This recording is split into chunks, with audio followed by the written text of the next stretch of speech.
When you're ready. Okay.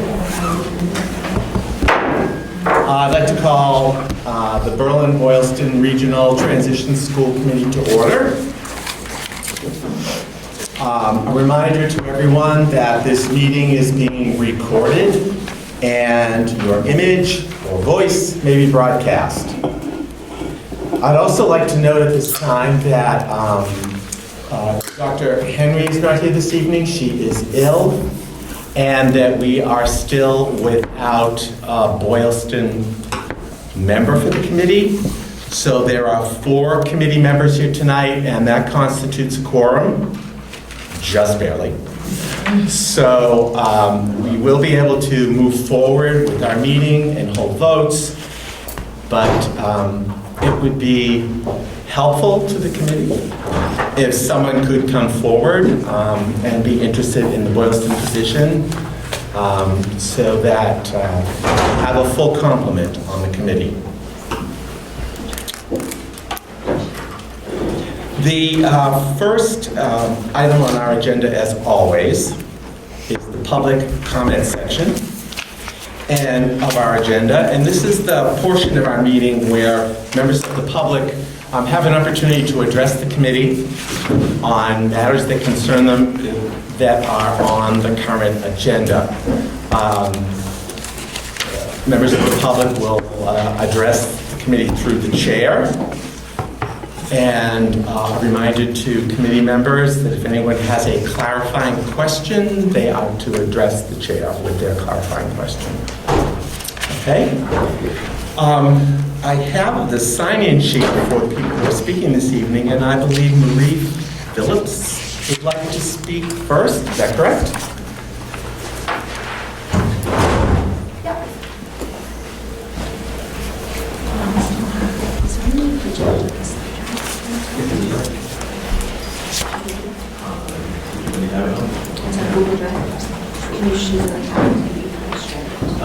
So if you want to log on to your Google account here.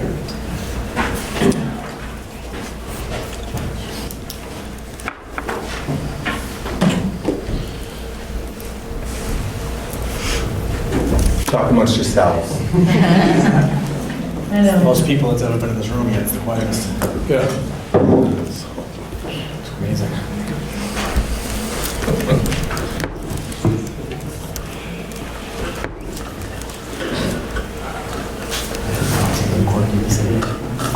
Is that fun of a quirky to say? Behave yourself. I can't believe it.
Would you like some of the lights shut off, maybe?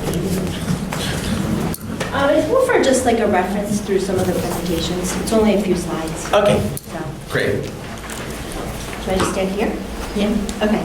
Thank you for giving us the opportunity to share tonight. My name is Marie Phillips from Boylston. Our 2 sons have attended Nature's Classroom, and my daughter in 4th grade would also love the opportunity to go. For the first time in almost 40 years, our students may not have the opportunity to attend Nature's Classroom. Nature's Classroom is an overnight experience, living and learning together outside the walls of the classroom. Students develop a sense of community, a confidence in themselves, and an appreciation for others while participating in hands-on activities connected to the Massachusetts curriculum. We're here representing a vast majority of parents and families in our community. This committee of 8 parents was formed to create solutions on how to save Nature's Classroom. The committee includes parents of 6th grade students, parents with children that have attended Nature's Classroom, and hopeful parents that have students in the lower elementary grades. This committee has put a lot of time and effort into gathering accurate information so that we can advocate for all of the students and parents from Berlin and Boylston. We have met with the 6th grade team, the administration, and our superintendent. Tonight, we will be addressing testimonials and data, solutions for teachers and administration, and why Nature's Classroom should continue in our district. Let's review a timeline of the events that have occurred up until tonight. On September 6th, a group of parents were notified through a Class Tag app to complete a Nature's Classroom interest survey by following a link to complete a Google form. After receiving emails from a majority of parents, our committee learned that not all parents received the survey. Not all parents responded to the survey, and not all parents were familiar with Nature's Classroom. On September 26th, an email from Ms. Tusseri stated that after reviewing the results of the parent survey and upon careful consideration of interest level, it was determined that an alternate program would better serve the current 6th grade.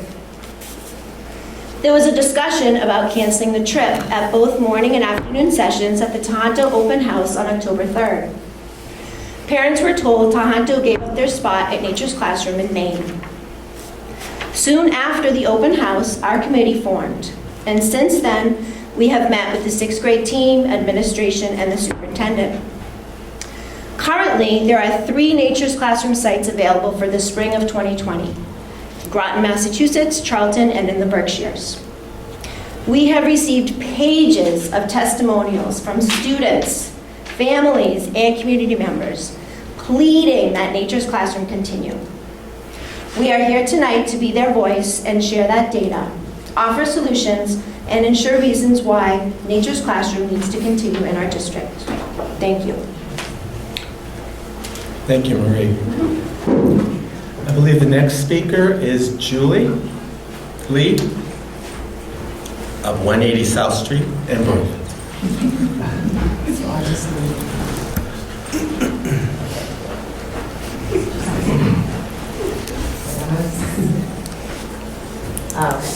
All right, my name's Julie Lee. I live in Berlin and I have 4 children.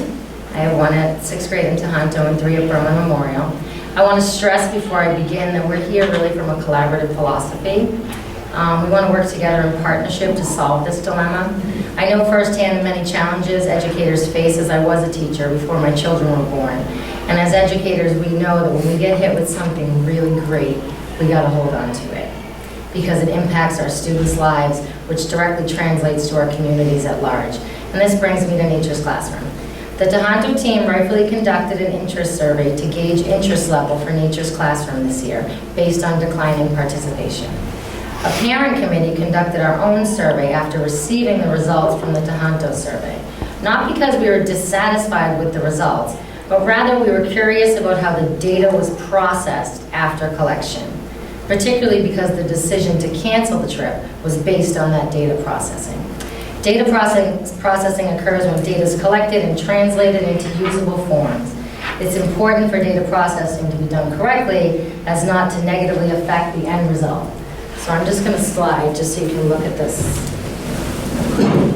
What happened with the Tohoto survey, which is on your left, we feel is that the data was processed incorrectly, thus negatively affecting the end result.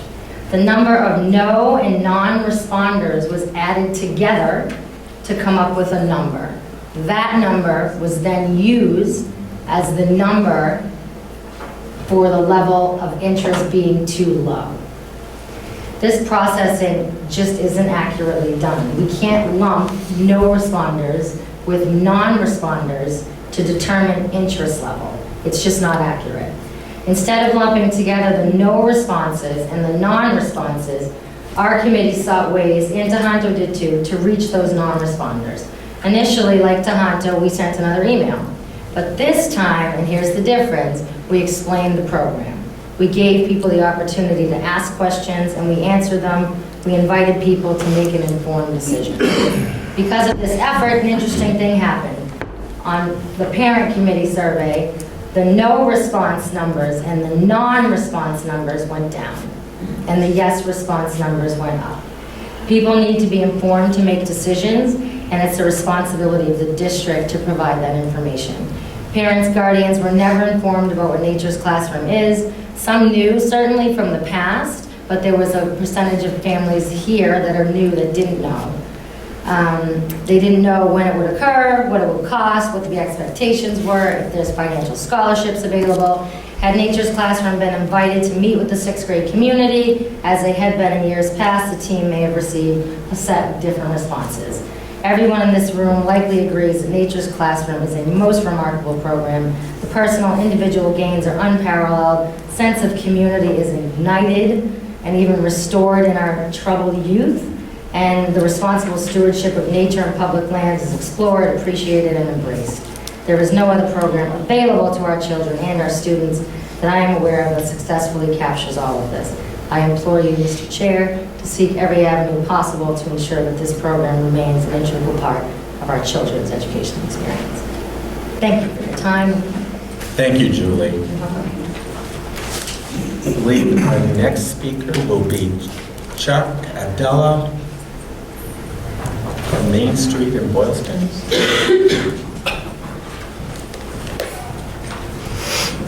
Thank you, Mr. Chairman, and thank you everyone for your time and your consideration. My name is Chuck Abdullah of Boylston. My wife and I have lived here for 17 years. We have an 8th grader and a 6th grader, both at Tohoto.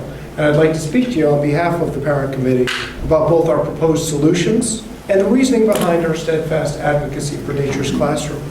First, we'd like to stress that we're a solutions-oriented group of residents. We recognize the challenges that a trip can pose, and we're determined to help surmount those challenges. We want to partner with our public school to assist them in finding a solution. Our committee believes that every problem which has been raised has a solution, and we've endeavored to provide those solutions. If the cost is an issue, our group is willing to fundraise for students in need, which we believe would help drive down the no's and the no responses. We're also aware of the challenges such a trip poses for teachers. Indeed, several members of our committee are teachers, including myself. The parents are open to using a different Nature's Classroom location, if that helps the teachers. And we're willing to fundraise to help provide stipends for Tohoto staff members who do overnights, because we recognize they're going above and beyond for their students. We'll provide as many parent volunteers as needed for this trip, and we're willing to help organize the trip, as we know those administrative tasks can often be time-consuming. The parents feel that our committee has thoroughly addressed the state science standards with the superintendent, and we feel that's a non-issue. The initial concerns about the participation percentage must be viewed in light of the 8th grade Philadelphia trip, which is running with a 60% participation rate. Obviously, 8th grade teachers will stay behind for the 40% of the students not participating, so we don't know why this trip has different requirements. Our research also indicates that other districts who do Nature's Classroom, it's a standard operating procedure to leave staff behind for non-participants.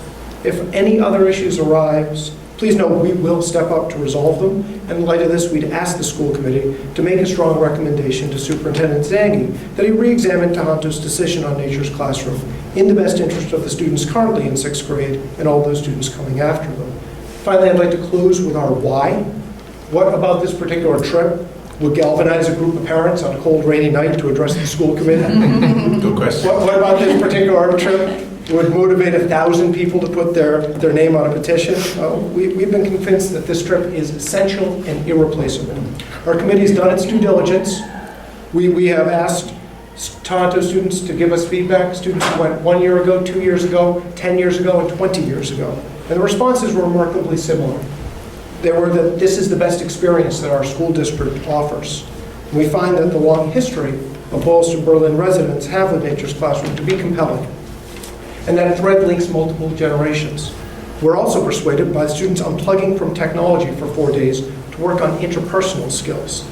Nature's Classroom ensures there are multiple groupings, so students are eating, bunking, and working without their phones next to classmates with whom they might not normally interact. This, of course, is how we build a community. Extended time in nature has an impact on children confirmed by every study commissioned on the topic, and Nature's Classroom leverages that to teach stewardship of the environment. We feel overnights bond kids in ways that can't be replicated on day trips. And given that the experience has played such a seminal role in the formation of generations of Boylston and Berlin residents, we ask the school committee to recommend the continuation of the Nature's Classroom trip. Our why is we cannot contemplate our children and your students losing such a unique and formative experience which has been woven into the fabric of our community. Thank you, Mr. Chairman. Thank you.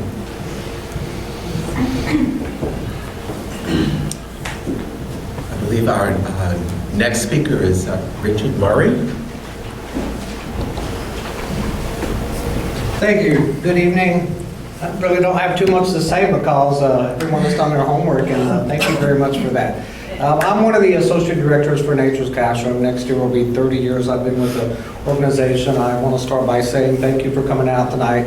And it's wonderful hearing all of these testimonials and support. We've had thousands of students from your two communities, Berlin and Boylston. I've personally been to this school and the other schools many times over the years, and I'm happy to say Nature's Classroom, we surpassed the 1 million student mark, and we haven't lost one yet. So, and anything we can do, I'm here tonight basically to let everyone know and fully support of all the parents that are putting all this together, supportive of the administration, the community, the school board here. Thank you for your support. It takes a community effort to make a trip like Nature's Classroom happen. I know it's been decades that your towns have been attending there, and there's no school in our 47-year history of Nature's Classroom that's ever forced their classroom teachers to say you have to take these students and live with them in a cabin far away for 3 or 4 days. It is a big commitment, and it does take a big community effort there. And one of the nicest things about Nature's Classroom is the kids. For a lot of the students, they may have never had a chance to be away from home before.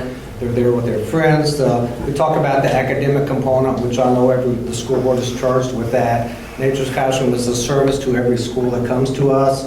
Schools can tell us specifically what activities they would like, things that tie into the school curriculum. A big part of it, though, is the community component for a lot of the kids, and I love the fact that someone mentioned they're leaving all their technology behind. It's really nice to know that in 2019, 2020, or 2020, that kids can go away for a few days and spend time with their friends and get to know not only their friends, but their teachers that are there. A lot of the bonding that occurs at Nature's Classroom is between the classroom teachers, who we've always encouraged to come on the trip. That was kind of the original essence of Nature's Classroom, so that the classroom teachers could get a better understanding of their students they have in the classroom. We also want to give those students an opportunity to experience activities, classes that they choose themselves that are aligned with the curriculum, of course, but to get them excited about learning. That's our ultimate goal. Nature's Classroom has a top-notch safety record there. Over the last 40 plus years, we also have never denied any child the opportunity to attend because of financial hardship. It sounds like your parental committee has already covered that as well. So it's ultimately, there are some schools that bring close to 100% of their students. There are other schools that bring 60, 70%. It's ultimately a decision between the family and the school there. But I want the school committee to know, as well as your parent committee and all of you parents in the towns here, Nature's Classroom's had a long, storied, wonderful history with the Berlin, Boylston towns, and we'd like to continue that. We'll support you in any way we can as an organization, whether it's through helping support the classroom teachers who are not forced to do this, and parents that are willing to do that. So anything we can do to help, please know that we are there. We'd love to see your two communities continue our long-standing relationship. So thank you, Mr. Chair and school committee. Thank you. Our next speaker is Linda Salit of 2 Kendall Lane in Berlin.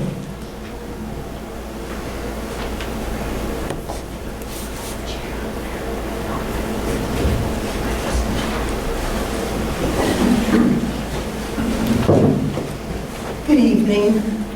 It's nice to look around and see some familiar faces that I see from the regionalization meetings. My name is Linda Salee. I live in Berlin, 2 Kendall Lane, and I am a retired teacher, 6th grade, special education also. I was a teacher at Nature's Classrooms for many years. I'm going to change my little spiel tonight because of what everybody else has said that has been covered so much of what I thought too. But to me, Nature's Classroom was one of the most wonderful things we did all year long. We went in the beginning of October. We always went, thanks to my cohort before me, set it up so that we went the week before Columbus Day. And we had that Columbus Day Monday off. So we had that extra day of rest to go back to the school, which was just, we were able to get everything organized and set up, which was a good thing for us. The main goal, I think, for us in going to Nature Classroom was to make a community of our schools. Our sixth graders were put into a middle school with another school, just like Berlin and Boylston. And they don't know each other very well before this. A few do, maybe playing sports, but they wanted them to know each other well. So we took the teams, we split up those teams, we split up the homerooms, we made a whole new organization of the students that were together. And everybody had one of their friends with them in their cabin for their overnight, and then also at their dining table, so that we were sure that they had a buddy there. And from there, it was just, what happened, and it worked out quite well usually. But I'm going to focus on 3 people tonight. I'm going to focus on a little boy named Joey, who was a special needs student. And I went to all the things the kids did. I picked different groups every day. Joey had a grandfather who was a fisherman. And his grandfather lived, I think he lived on a lake or lived right near a lake. But he would spend a lot of time with the boy on the water. And he taught him a lot about tying knots, whether they be knots in his fishing line or knots tying the boat up. We got to Nature's Classroom and they were doing a ropes course. And one of the very, very smart boys knew exactly how he was going to design this. But he didn't know how to tie the ropes, but Joey did. And he said, I can tie ropes. And so he tied the ropes that held up this ropes course that they could walk across. His respect and admiration from the rest of the students in that group just went sky high that day. And it stayed with him. It stayed with him, and that was just wonderful to see. The second was a little boy whose name I cannot remember right now, and that's a shame. But he knew a lot about science, and specifically about the ocean. And one of the things we did, the place we went was down in Rhode Island. It was on what they call Point Judith Pond. It's one of the areas that comes in from the Atlantic in southern Rhode Island. And at night we would take the kids down to the dock and introduce them to bioluminescence, and putting your hand in the water and shaking it, and all over the fish glow. And this little boy just knew all about this. And so he was like teaching it to everybody else, even though the Nature's Classroom person was supposed to be doing this. So here again, you see that rise in self-esteem come, and it doesn't disappear. The last little one is a girl. Her name was Ashley. And Ashley was a foster child in our town and was just a sweet child, but she had a lot of issues that she was dealing with. But Ashley loved to sing, and we sang at Nature's Classroom after every meal. I mean, it was what we did. And she would sing loud and strong, and she learned all the words to all the songs faster than anybody else. And she would tell them what she wanted to sing. Could you sing this? Could you sing that? And so they would, not every time, but they would appease her and sing the song she wanted. Well, we got back to school after Nature's Classroom, and Ashley said, Mrs. Salee, are we going to sing? And I said, well, what do you mean? Well, we sang in Nature's Classroom all the time, and I really liked it. And I said, well, sure, we'll sing a song. So we had a morning meeting in the mornings between our 2 classrooms. And so we would end it with a song. Okay, Ashley wanted to know if we could sing today. What song would you like to sing? And she would often pick Brown Eyed Girl, because she had brown eyes. And so we would sing that song. And it became that Ashley would pick a song, probably Brown Eyed Girl once a week, but she'd always throw in something different. And the kids would get to her when they come into homeroom and say, Ashley, what are we going to sing today? What song are we going to be doing? Oh, I remember that one. I like that too. So here again, you have another child who was really not recognized by her classmates as having some positive things that she could contribute to the class or to everybody else. And they learned that these children did that. And there were other examples too, many other examples, where you took that level playing field at Nature's Classroom and you made stars of everybody. I would hate to see that disappear. Thank you very much, Mr. Chairman. Thank you.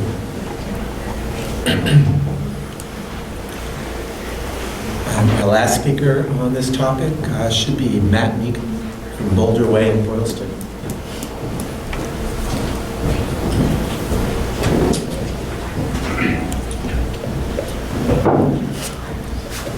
Thank you, Mr. Chair. Is it all right if I sit?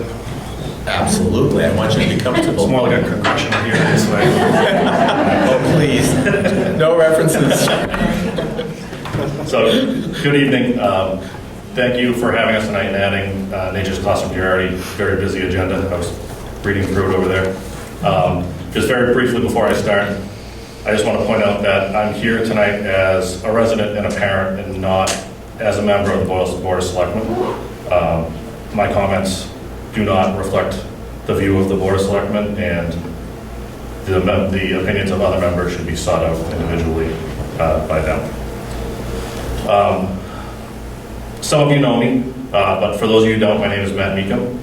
I've lived in Boylston my entire life, and I've attended both BES and Tohoto. In 6th grade, I also attended Nature's Classroom. I believe it was called Horizons for Youth when I went, but I remember it very, very vividly. I currently have 2 children at BES, one in 3rd grade and one in 5th grade. And the one in 5th grade is lucky enough to have the same teacher that I had in 6th grade, Mr. Andrews. One of the reasons I chose to stay in Boylston to raise my children is because I wanted them to have the same positive experiences that I had. Part of that experience is the opportunity to spend time away from a traditional learning environment, be allowed to work with classmates on tasks that aren't available in a school environment. And every child should be afforded that opportunity this year and in the future. That experience can be replaced in a traditional classroom. To be very honest, I do see both sides of this topic, and I think there's valid points on both sides. We live in a time that not everyone has the same opportunities, and some people get left behind because of that. However, I don't believe the way to achieve equality is by holding everyone back, but to pull everybody forward. One of my favorite quotes is, "A high tide rises all ships." I think that we're lucky enough to live in Boylston and Berlin, 2 communities that not only have the resources to be inclusive of all students, but also communities filled with people that are willing to be the tide that rises everybody up. Nature's Classroom has always been more than a field trip, and the team building and outdoor experiences are opportunities that not every student gets on a regular basis, whether that's in school or out of school. Isn't it our responsibility as a community and a district to ensure that that happens? I understand that many factors went into the decision not to go, including logistics, behavioral issues, and much more. However, the very spirit of this trip takes those issues head on. Giving children some freedom to work amongst themselves, problem solve, and be responsible for the actions only benefits them as they get older, especially when it's in the context of Nature's Classroom, which gives a lot of kids experiences that they aren't getting in other places. Lastly, 2 surveys were done showing 62% and 74% of parents wanted the trip to continue. In a world where every issue is split by a 51 to 49% margin, that's a landslide in favor of Nature's Classroom. I also truly believe that it's the school committees and every committee in both town jobs to represent the residents of Boylston and Berlin to the schools, not the schools to the residents. The schools and the residents would both be well served. The school committee took advantage of this opportunity to create a solid bridge between the two. I believe the goals of both parties are the same in the end, and we are all better served and we build stronger children when we lead by example and work together to reach our goals. Thank you. Thank you.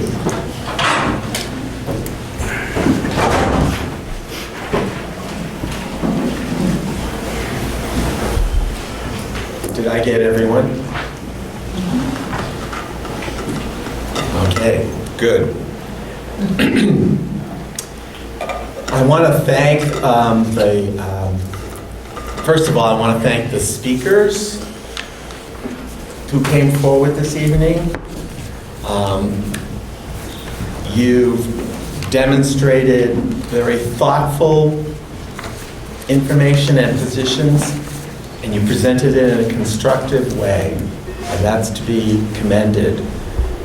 And also, thanks to all of you who didn't speak.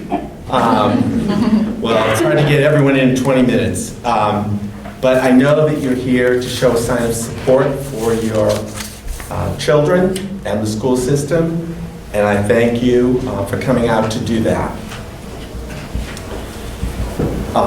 The committee will continue in a moment with our regular agenda, and when we get to the superintendent's report, the superintendent will be speaking about nature's, but I would like to remind the people in the audience that the public comments period has closed, and so we won't be engaging with you during that conversation.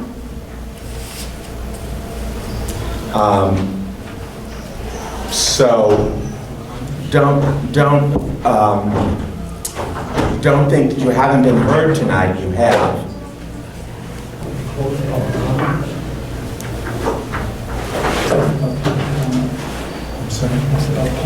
Chairman, I didn't know you were closing public comments right after the list we had given was read. Well, we have a 20-minute public comment period. Oh, it wasn't listed on the agenda that way, I apologize. Well, we don't typically put that, maybe we should start doing that, saying a public comment period. We did include a link online to our policy. Perhaps not everyone had a chance to click that link, but the public comment It wasn't on the period. agenda. That's fine. Okay. Yes. I do have a question, Mr. Chair. We are fortunate to have a representative of Nature's Classroom with us. Yes.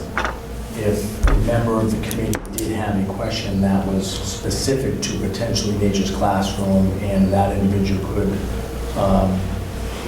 maybe answer, is there an appropriate time to address that It question? would be now. Okay, may I ask the question, Mr. Chair? I'd like to know the question.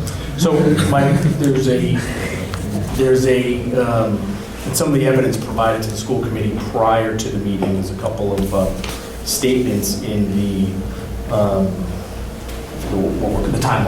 timeline.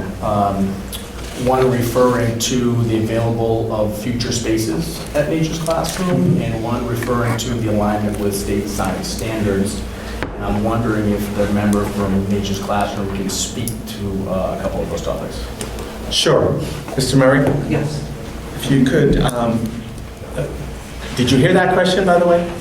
Addressing the alignment with the curriculum. So there's some statements in the timeline from our committee, our parent committee, that provided that there was some communication between Tohoto and Nature's Classroom with the statement of there was no availability left in Nature's Classroom.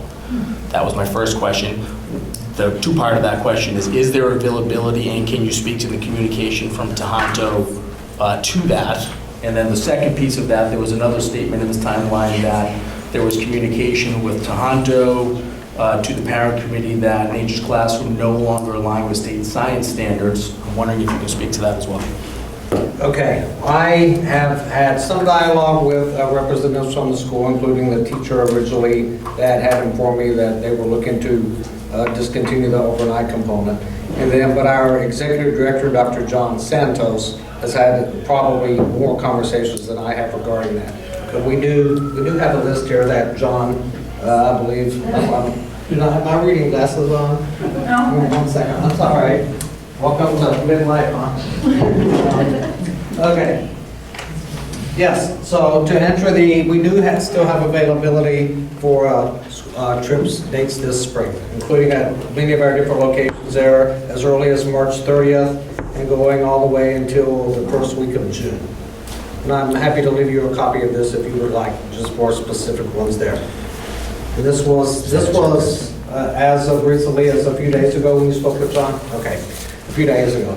And then the curriculum, did you have the dialogue with John regarding that as well? We do have written, and I believe it's on our Nature's Classroom website as well, how it ties in, including MCAS, including the next generation of science standards, and how Nature's Classroom ties into the MCAS testing as well. So this is all very laid out, and we're happy to go into further detail if anyone on the school committee or any administrators would like us to do that. Chairman, that's a follow-up question. Yes, of course. So regardless of the location for Nature's Classroom, are the curriculum options all the same for the teachers to choose from?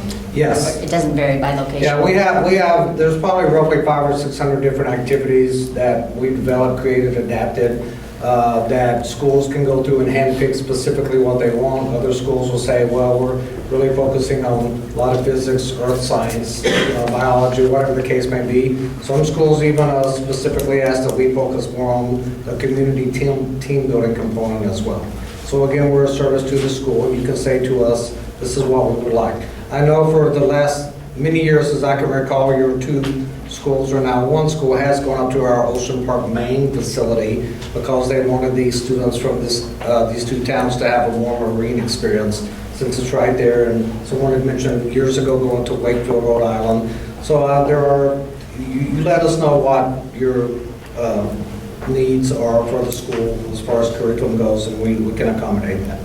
I think that's the most important thing to remember.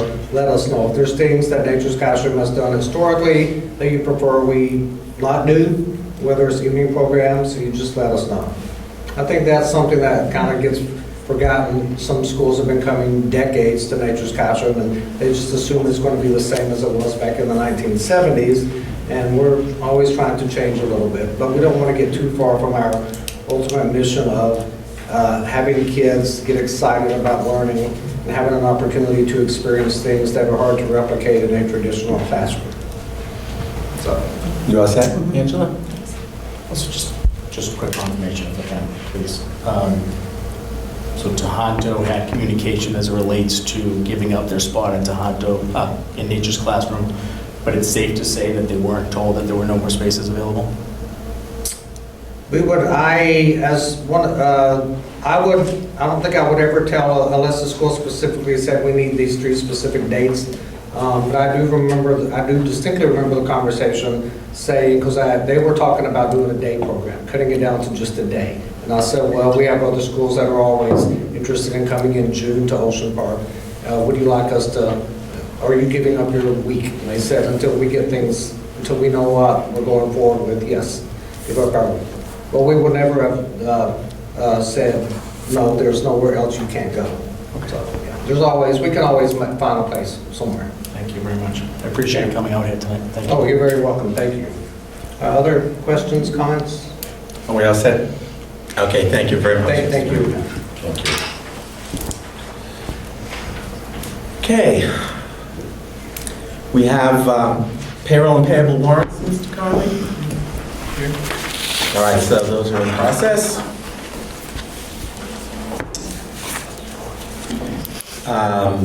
I need a motion to approve the consent agenda.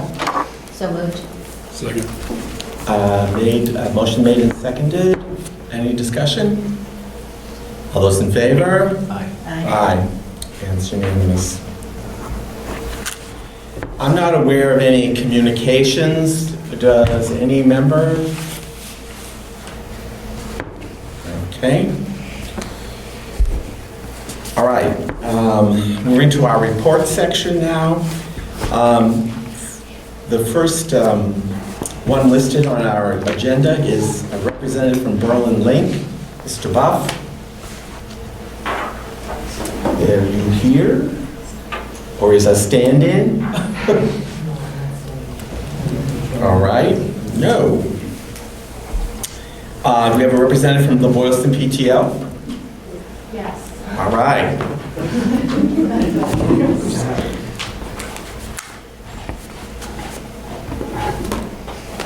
I assume you're Jackie? I am not Jacqueline. I am Libby Dumay. I'm the other co-chair for the Boylston PTO. Nice to meet you, Libby. I hear that we haven't done an update in a little while, so I'm going to run you through what we have this year, and then if you have any questions about last year, I'm happy to answer those as well. We started off this school year with a fall fundraiser that after expenses pulled in about $6,000, just over $6,000, so that's a really good cushion for some of the programs we had. On the docket for the year, historically, we have always had a talent show scheduled in late fall, early spring as one of our large fundraisers. I mean, late fall, early winter, and then a school dance in early spring. We flip-flop those two events, thinking the school family dance is more of like a get to know each other, get together, socialize, especially for the younger grades who don't know each other really well.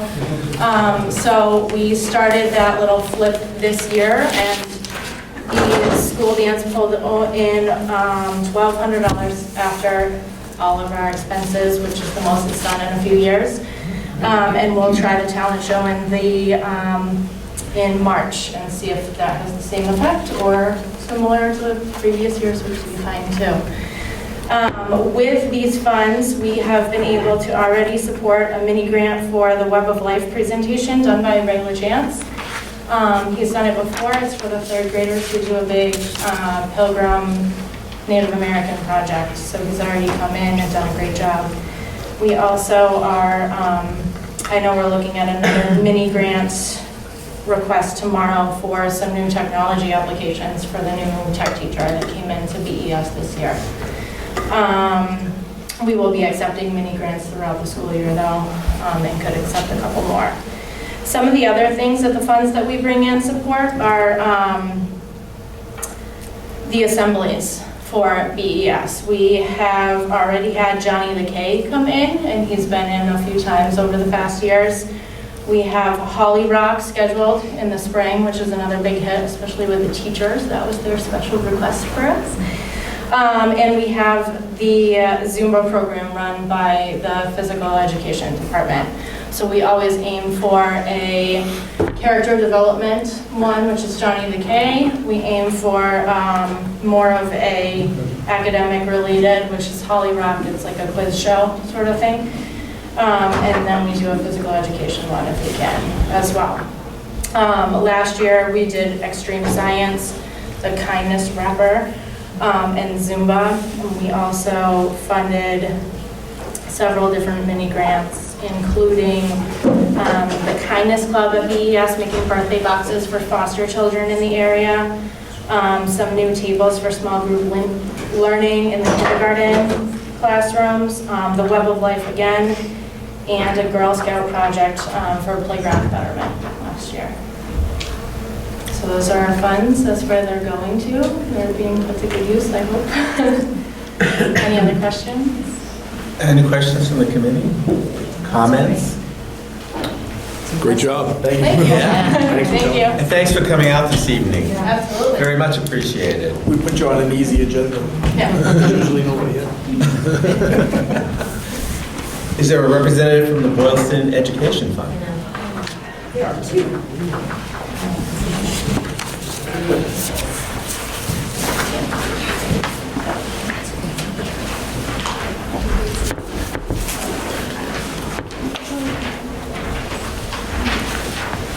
Good evening. I am Fox Tapper, and this is Karen Gordon, and we're the co-presidents this year of the Boylston Education Foundation.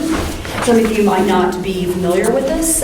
We're a group that has been around since 1996. We're a 501c3 nonprofit organization, and we specifically fund educator-written grants at Boylston Elementary School. So the teachers and the staff there every fall are welcome to write grants asking for things for their classrooms that aren't provided to them in the budget starting out in the year.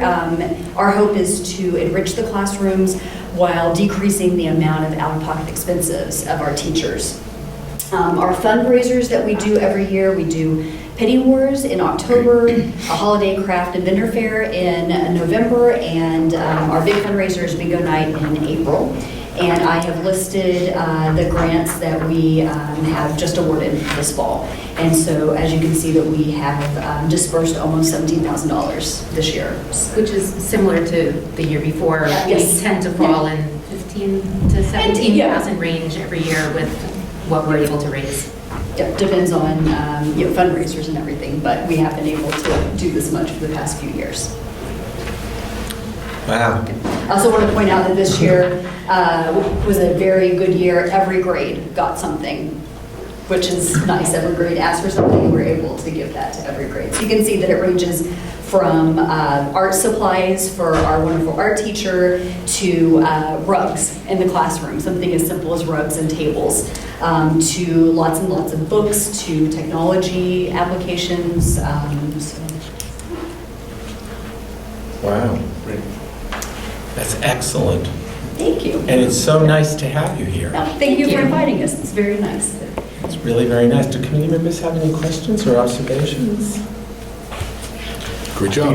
Just important to note that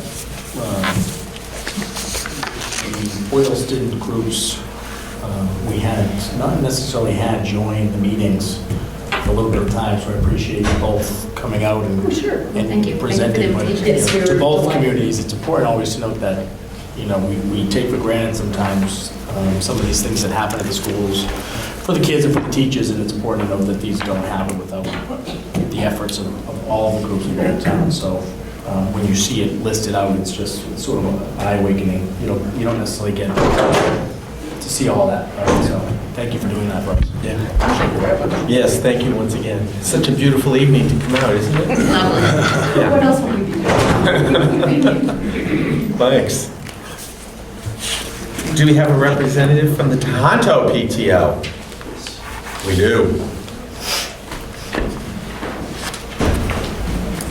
Hi everyone, I'm Mike Jones, I'm the president of the Tohoto PTO. I was here in September for my first report.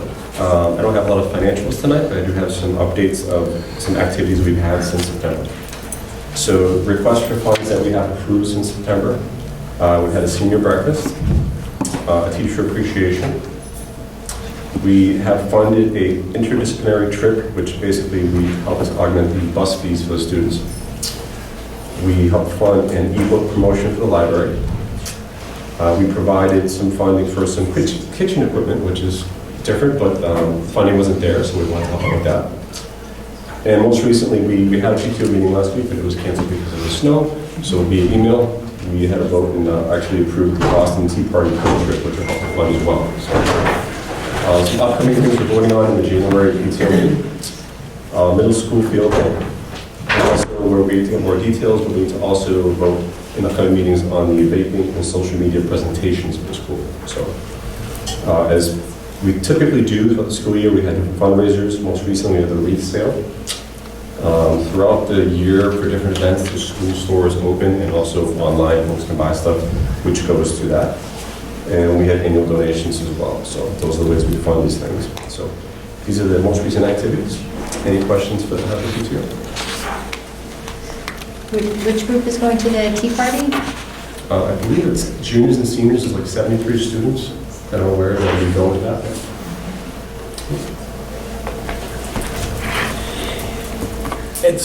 Thank you for coming this evening. And this is a comment from a retired educator. It's not typical, to see a male president of an organization in schools, and B, that middle high school has such an active parent group. One thing that often happens is that sort of component drops off, and it speaks to the community and parent support of the schools as a whole. So thank you for that. Appreciate that. Thank you.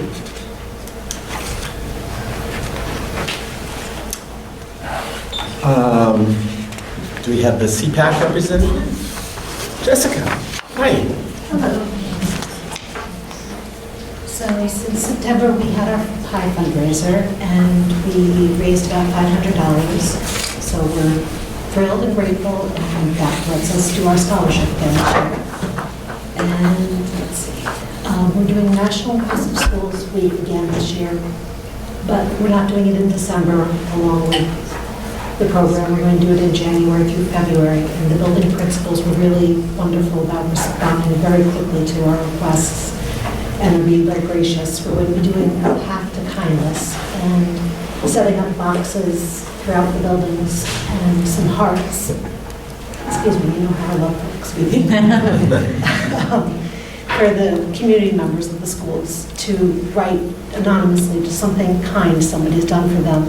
And as they start to fill in the boxes, we're going to in the spots each school designates, make a pathway for the kids just to see, and the teachers and the staff. And let's see, that'll be from January through February break. December, tomorrow, our meeting is the cookie swap, and everybody's certainly welcome to join us. That'll be at BMS. And then in January, we're back here for Karen's Rights and Responsibilities presentation. That's what I've got. Any questions for Jessica? I want to thank you. Thank you.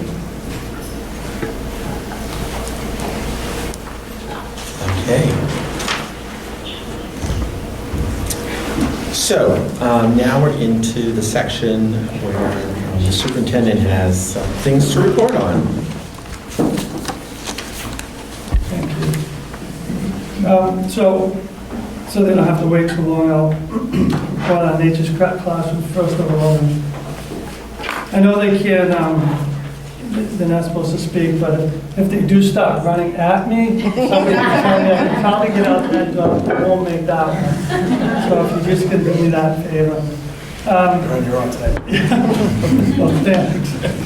I did meet with a group of 7 parents about a month ago. It was a good meeting, and I hope, whatever the outcome, they will continue to speak to me at least. I thought it was a good group, and I think they have a lot to offer. I think you saw today that they've certainly did their homework on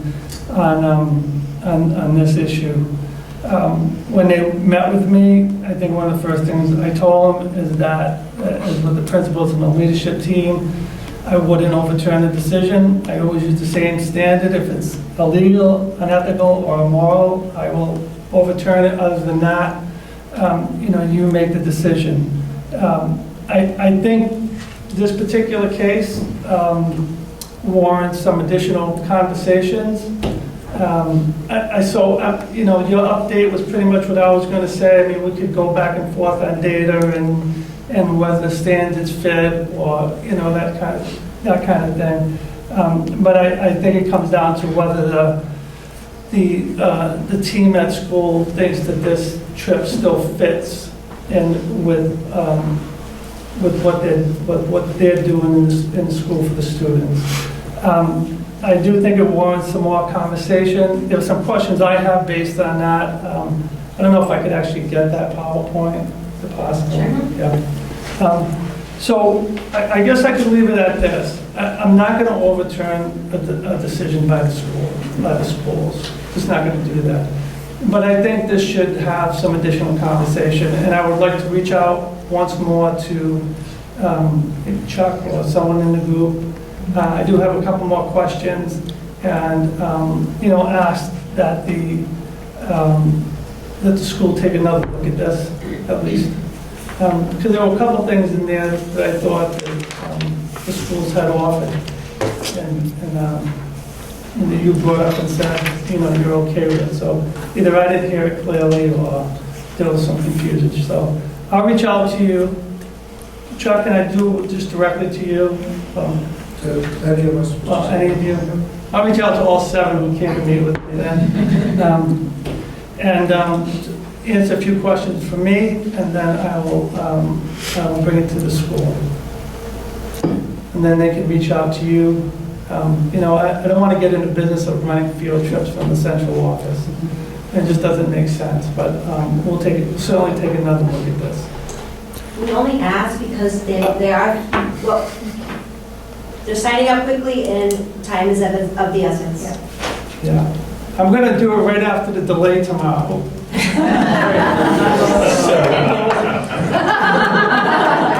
Good to know. All right, Mr. Superintendent. Didn't get it. Mr. Superintendent, behave yourself. Stick with the rules. This is my time, Mr. Chair. No, yeah, but I'm the chair.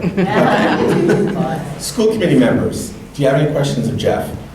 I meant to ask this. Oh, comments. Yeah. Was there a survey done? Is this the first year a survey was done? I believe it was, and I think it was based on last year, from what the school was saying, told me that the numbers looked a little low last year, so they thought they would do a survey this year. Angela? I have a comment. I'm curious about if anyone's reached out to survey and talk to the families that didn't go last year. That's the kind of information I'm interested in, because when we're talking about equity, I'm curious why they didn't go. Was it a financial reason? Was it the overnight trip was too daunting? I'm just curious because those kind of things can be addressed. I have a couple comments that, I appreciate, Mr. Zhang, that you don't want to overturn the principal's decision because obviously that's not your place. But when someone said overnight spawn kids in ways that can't be replicated during day trips, that did speak to me as well. So I'm just curious about, shorter trips, if that's more feasible, but still overnight. I don't know what the current length of trip is. And even if this year, just thinking out of the box, if they can't go this year, maybe next year, short overnight trip as 7th graders. I just don't want to, I'm just not trying to add fuel, just brainstorming because I'm not part of these conversations, but just some thoughts I have. That's all. If I'm not mistaken, I don't want to speak for the parents, but based on my discussion with them, it's that they want something for this 6th grade classroom. So, and I think the feeling is that if this class doesn't do something, then they miss out. Sure. Did I get that right? Just nod. You can't. Question over here, mate, right here. Do you have a question, Jim? So, just first I'll start with Jeff, quick question for you. Are you confirming that prior to the notification made by principal that Nature's Classroom would be canceled, you were, this was a discussion that you had, you guys went over this got your approval prior to that? No.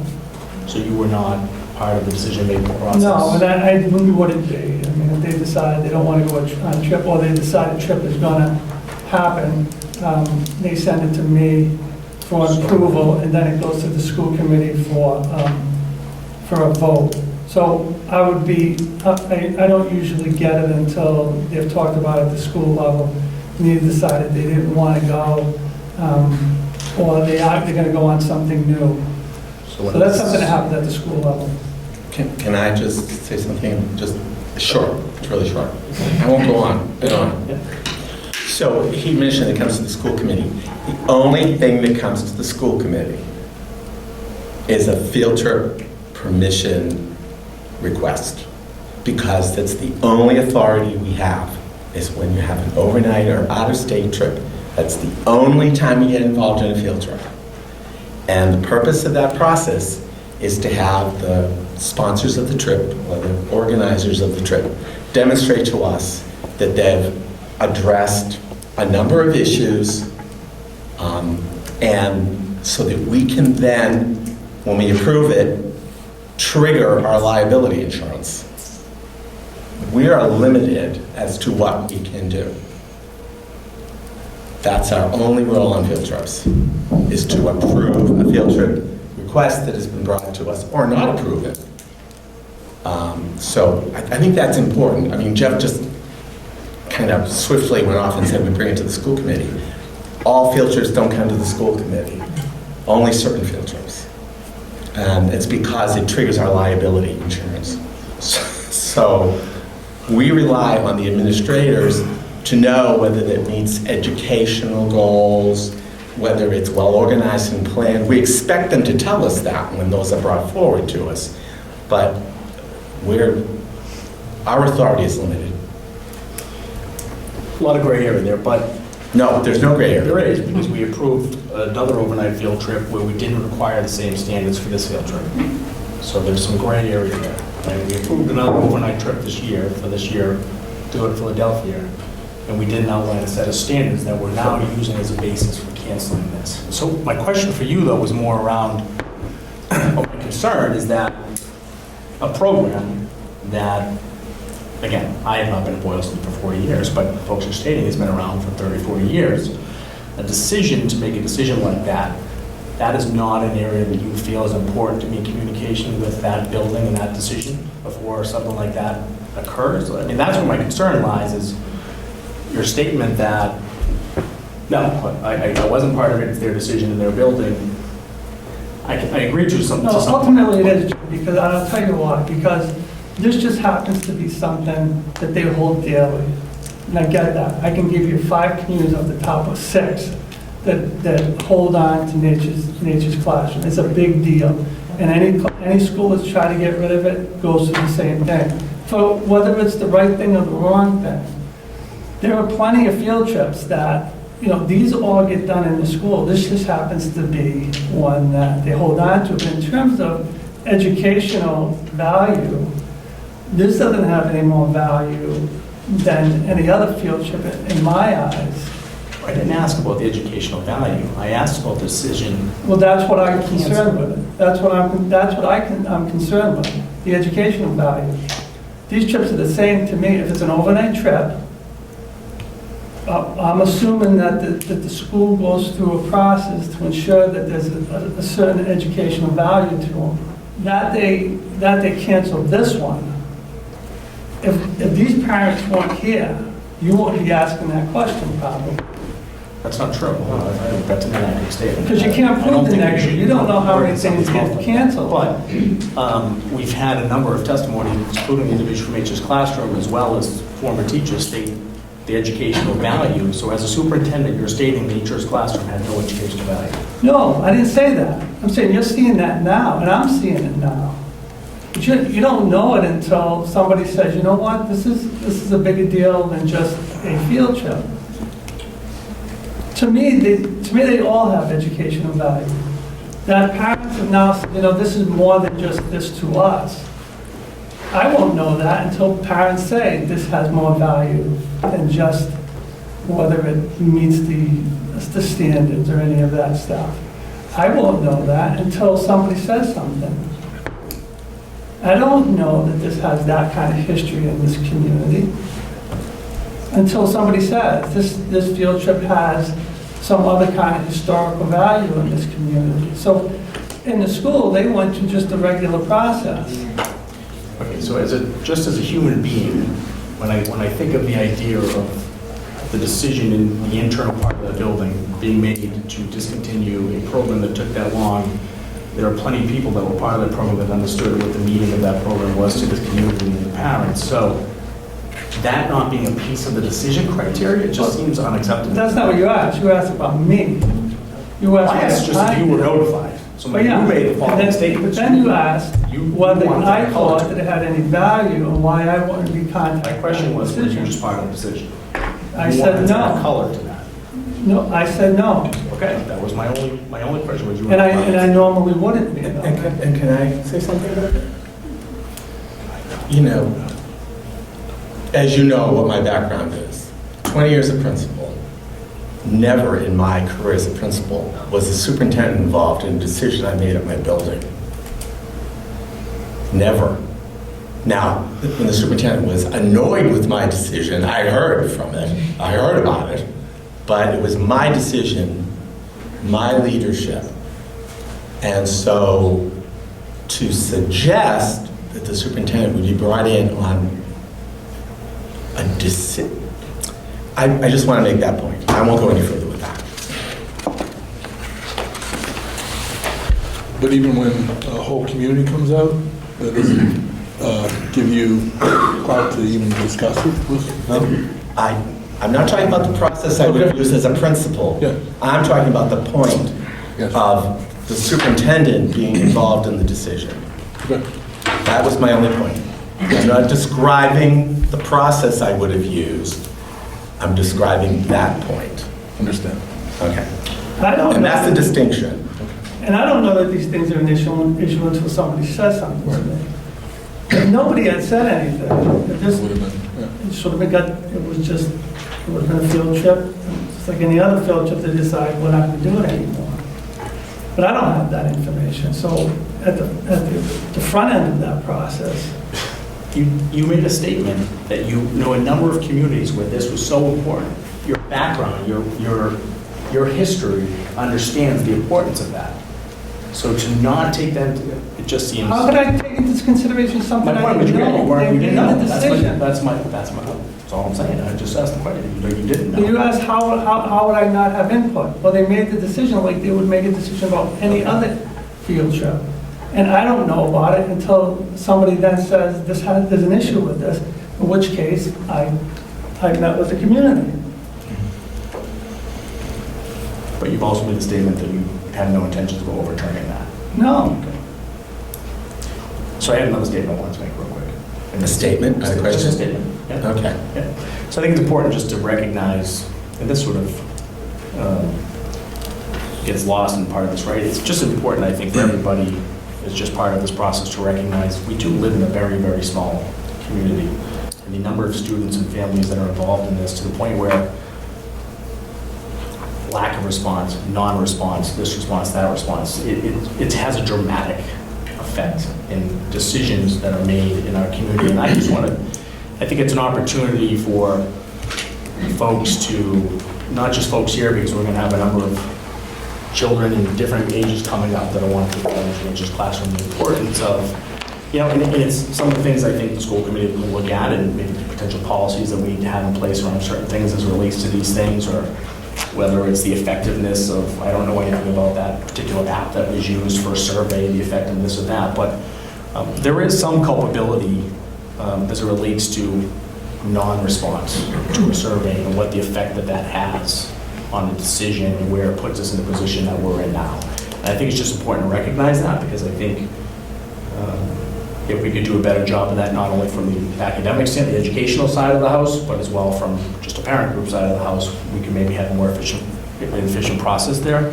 And I also want to make it, I think there is evidence that the interest in Nature's Classroom is decreasing, and to the point that we are a smaller community. There are dramatic effects, there are financial effects, insurance effects, things that we've already talked about. And there is evidence, and I think it is important, for the folks that are responsible for that to put in the time to see if it is still a reasonable and makes sense to have that, right? Because there is evidence that shows that there has been a decrease in interest, and I think we can't let that get lost, that there was some justification behind just this whole process starting and looking at that. So those are the last two things that I'll... Well, Angela also said she'd like to see why there was a decrease. Is it financial? I think that's important data. Yeah, I would agree with you that Angela's comment was really important. Yeah. Okay, anything else from committee members on this topic? So I'd like to understand the process, I guess, for my question to you, Mr. Chair, as it relates to the process. My feeling is, as a committee member, I want to make a recommendation that the superintendent work with staff and administration as well as the parent group to continue to see if this is an effort for this year's Nature's Classroom. And I would be disappointed if we didn't do that. And I'm not sure how you want to handle that process, if that requires a motion or if that requires a consensus to make that recommendation to the superintendent, but that's how I feel about this particular subject. Okay. Jeff, what do you think? I already said I was going to do that. You say he's going to do that? Just wondering if the chair would like a formal... Nope. No, I don't. I think when our superintendent says he's going to do it, that's good enough for me. Unless there are other committee members who have a problem with that. Okay. So we can expect Nature's Classroom to be on our January agenda? Mr. Chairman, don't you come public comments after? No, we do not. All right, FYI, your link is broke on the website. Thank you for letting us know that. I'd like to see the school here to answer the questions. Unfortunately, Mr. Zaney can't. Sir, I'm the chair. I understand. This is my meeting. And I understand. Believe me, I've been there. I understand. And what I'm saying is, usually after discussion, there's public comment per that discussion. Not the way we operate. Then you're not Robert's rules. Okay.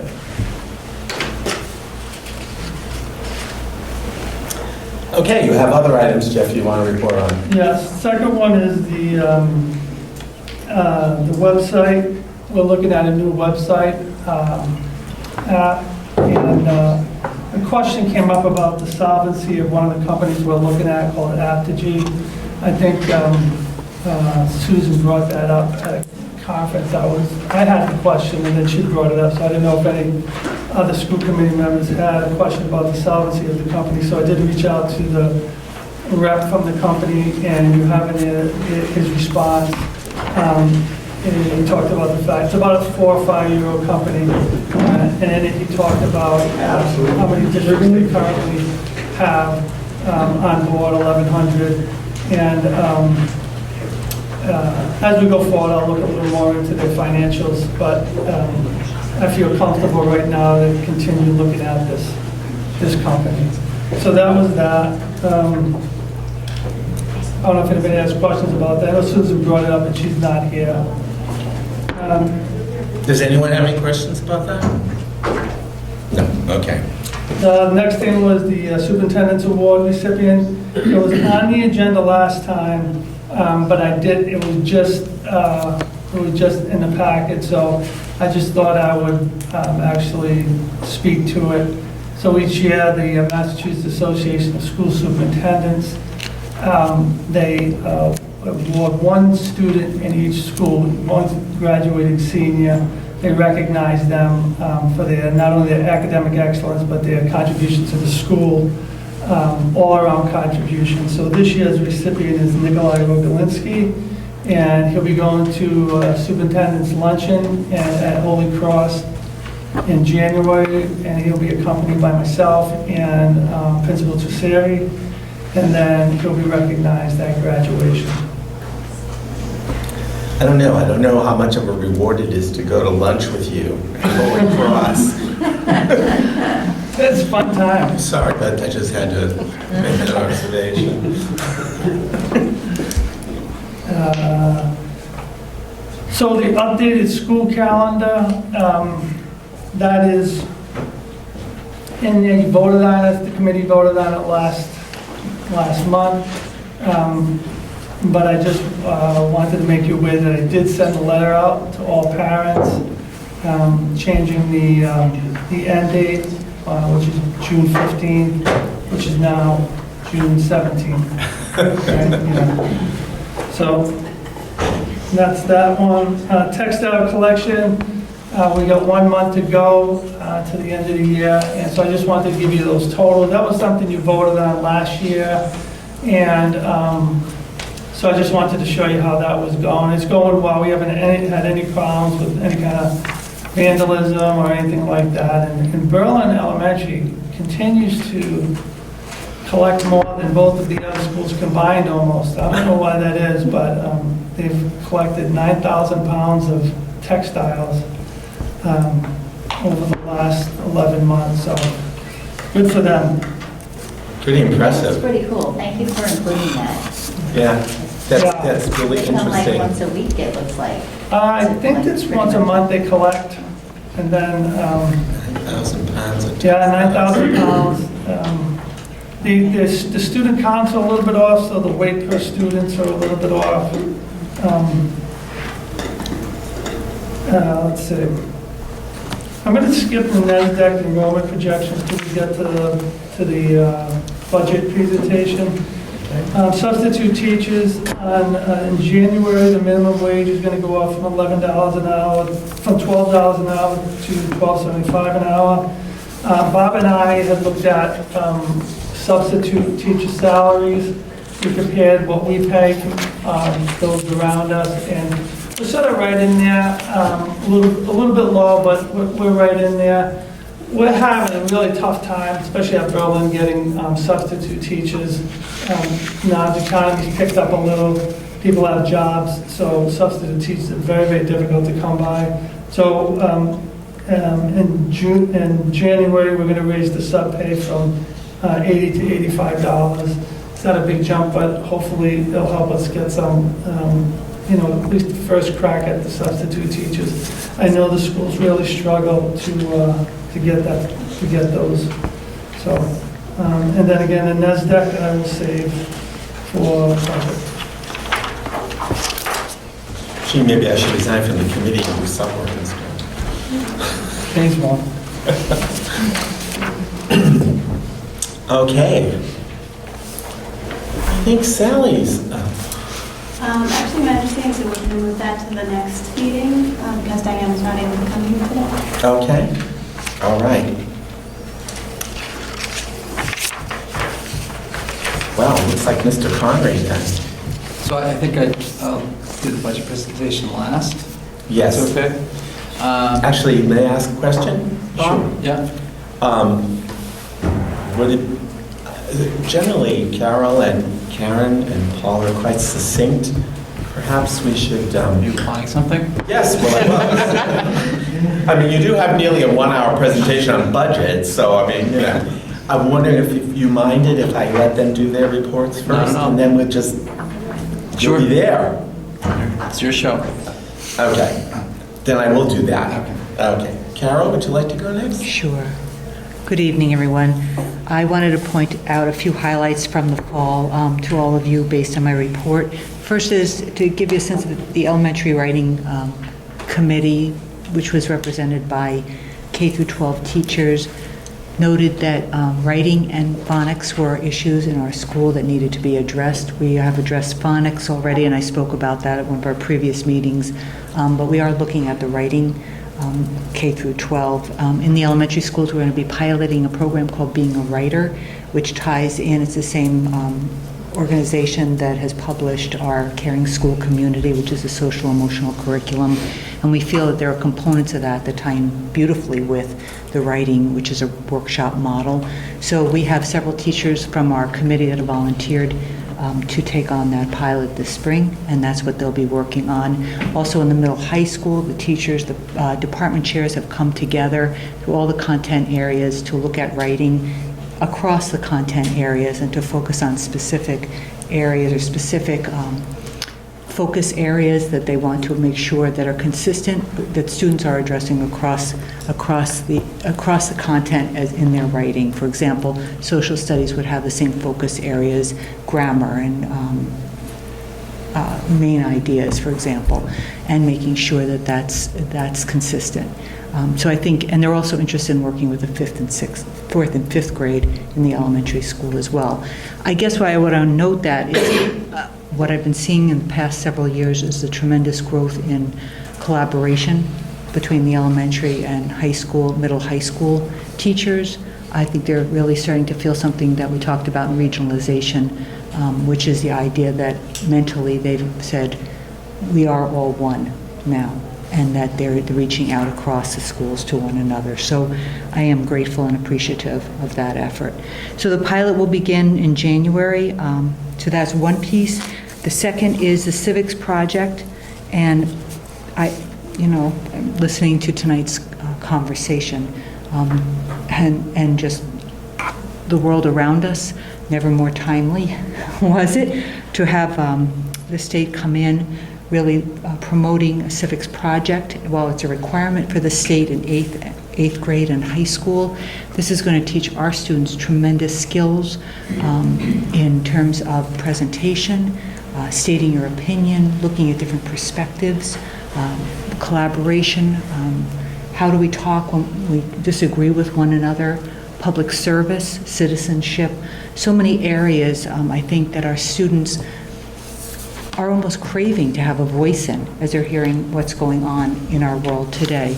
So this is a very exciting project that's come along. I want to give all the credit to our history department at the high school and our 8th grade teacher, Mariah Comasana, for the work they've been doing. This is the first year that we're expected to implement or to see signs of it. I've been to many different districts listening to what they're doing. We are by far way ahead of the game in what we have in place already. Some of you may have high school students who are already engaged in those projects, and they took off just thinking of ideas that they wanted to explore in small groups, individually. What they want me to communicate to you as a school committee and also the parent community, that they're going to challenge one another with topics that we, as an adult community, may struggle with, differences of opinions that they have in even with their own within their families, politics, and just issues of cultural issues and some other social issues that they may want to address. We trust the teachers to think about what is acceptable, to kind of keep the guidelines around that, and to, when in doubt, talk with their administrators, talk and share about that. But they're really trying to promote the opportunity for students to do that research, to express themselves, and to really to really commit to understanding what it's like to be a citizen in this world. So the kids are just can't wait to get at this. It's one of the most exciting things I've seen come out of the state in a long time. I say that with excitement. I also tell you that I was at a meeting recently, and the state is considering and working on, and I kind of had a disagreement with some of the representatives from the department about this. They are going to try to have an MCAS test for 8th graders, in addition to the other MCAS tests they have in 8th grade. It's very disappointing to learn that. This is by far the best experience I think they can have in sort of civics, but they are most likely going to be introducing that around 2022, 2023. So that will be seeing that roll out most likely. So that's civics. And finally, I just want to acknowledge that the administrators several of the administrators have been involved in coursework as a team. That's really the first time we've kind of tried that. We've been doing book studies, and it's been great to see the administrative team learning, being students as well as administrators. So, any questions on the report? Any questions for Carol, committee members? So in your report, so is the 8th grade civics project, are they kind of working as a class together? Yes. And it's more smaller projects and at the high school level? Yes, right? exactly. Really, the 8th grade is kind of teaching them how to go about the process. It's the introduction to the process, and they focus primarily on the U.S., like foundational issues within U.S. documents and so challenges that they see in there. They're working on an environmental project. It's their first time doing this, and I think some of you may have heard about it. It's trying to get the water dispensers in the school, which is great because what bothered them is these, it's all about shame on me, I know. And we're all grabbing these bottles, but they really want to have a place where the kids can go and fill up their bottles, and not at the bubbler. So not all of these projects are expected to actually result in an action that realistically happens, but it's been great to see that this one may actually come to fruition. So it's great to see. The high school one is deeper. It can also be global issues as well. That one, that one is they can do individually. They just need approval from the teachers. The teachers have also set aside a long block of time in the rotating schedule for the kids to come together and have time to work on the projects, allowing them to meet with numerous content areas. Science, the science department chair is involved in this, English department, social studies, history, so they don't have to just do something around historical pieces. They're exploring all different content areas, all different options, even math, whatever interests them. So they have resources that way. Okay. Any other questions for Carol? Sounds like I can tell that you're excited. I am so excited about these things. That's nice. Yeah. Karen. Thank you. I just wanted to give you a few updates on some things from the 5-year plan. The first is some of the work we've been doing around equity and diversity. Carol and Sally and Diane and I have joined a network and have started going to meetings. We have our second one coming up, and we're learning a lot from bigger districts that have bigger issues around diversity, and they've been really helpful in guiding us and giving us ideas and helping us think through some of our own kinds of issues coming up. As you can see in my numbers, we're becoming a more diverse district over the last 5 years, and that's exciting, but at the same time it needs to be a place that's comfortable for everyone who's part of our community. So we're working a lot on that. We were happy the state didn't find any disproportionality. If you're aware of that, they kind of look at our numbers from certain races and who are identified as special education. They didn't find an issue with us, but we wanted to stay that way, and we want to keep having those conversations and learning how to do that so that people are comfortable having those conversations. So we got a lot of great ideas from some of our first meetings, and we're hoping to do more work around that. The other thing is the Wellness Committee is back up and running. One of the things we're trying to get going this year, it's supposed to start in January, is a grab-and-go breakfast at Berlin. We haven't been able to sustain a breakfast program at Berlin, and we're very excited to hopefully be able to sustain a breakfast program in a small way. We also talked a lot about one of our concerns from the parent survey we did last year. It was actually the equity survey. A lot of parents were talking about concerns about vaping, as we're all talking about in the state right now. And so the Wellness Committee really wanted to take that on as one of their goals. We are lucky to have someone from the PTO, and you heard tonight they're already talking about trying to fund some programming to come in and work on vaping in the schools. So it's been a really nice addition to have them involved with us and working on that with us.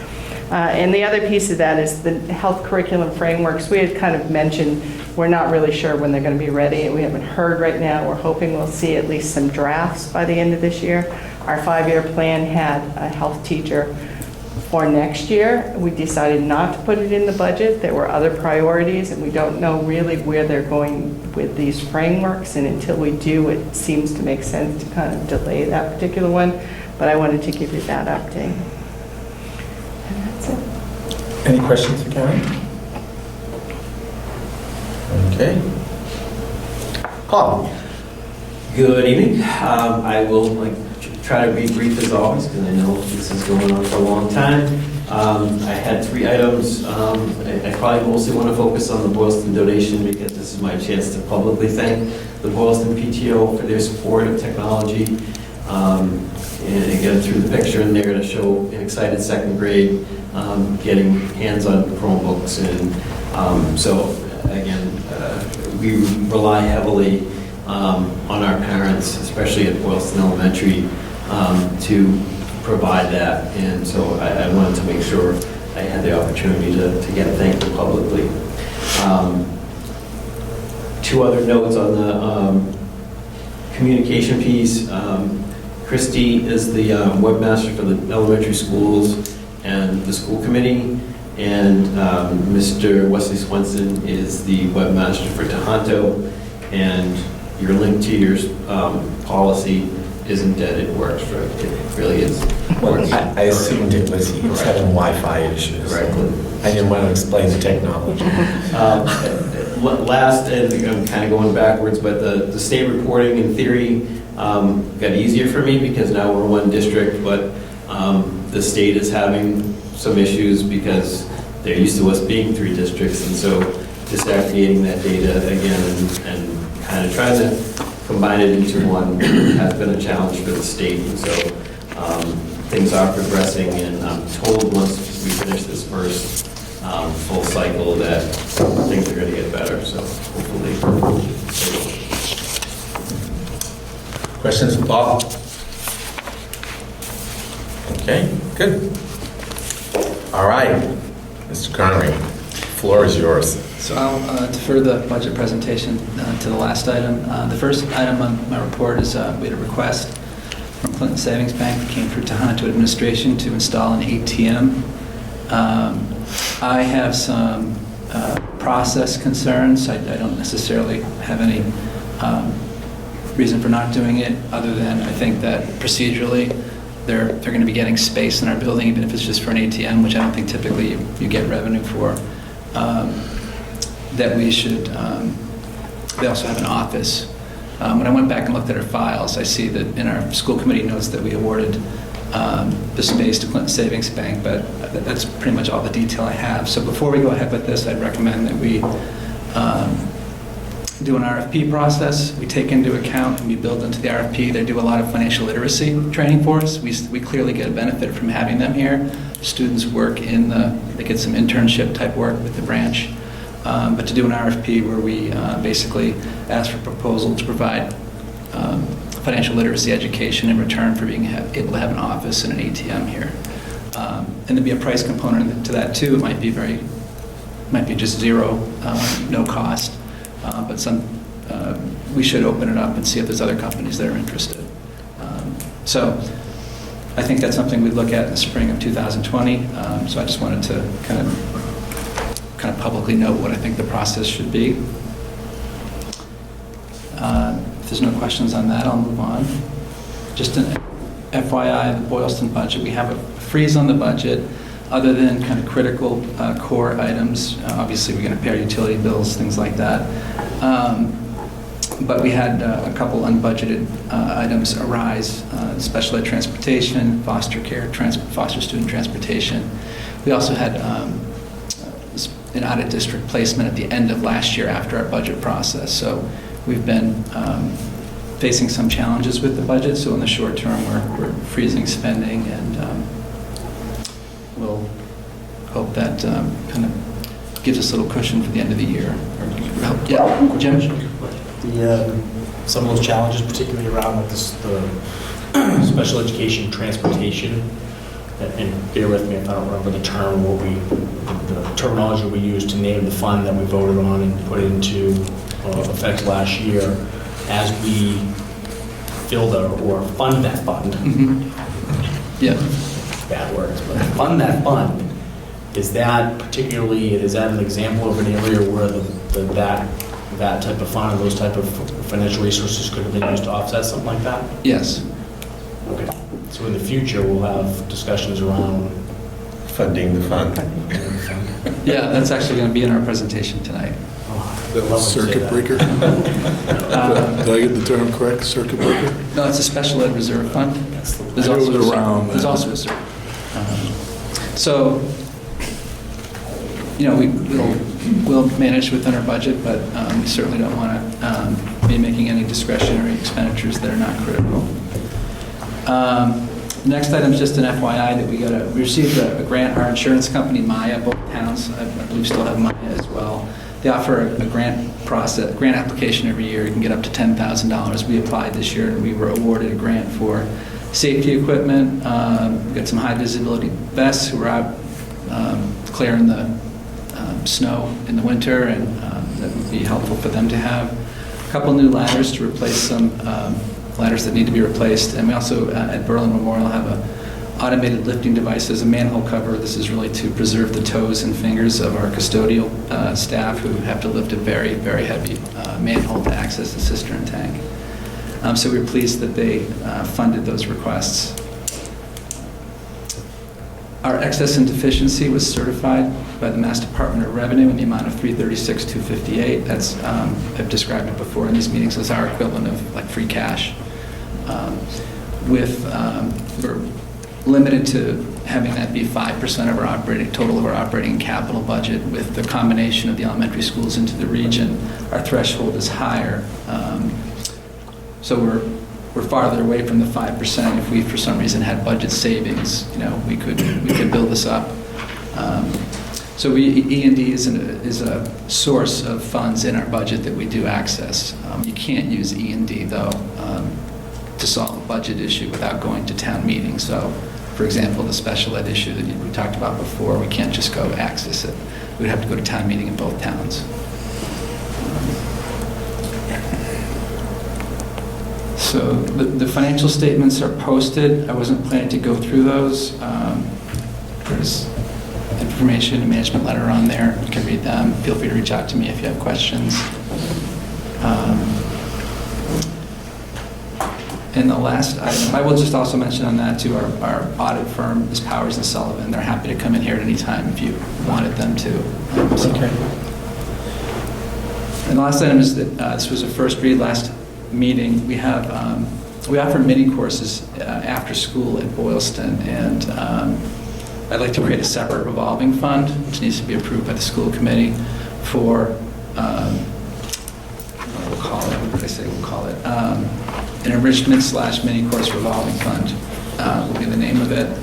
And it will be funded by fees from participants, be spent on instructional costs and materials for the courses. They do things like a French class,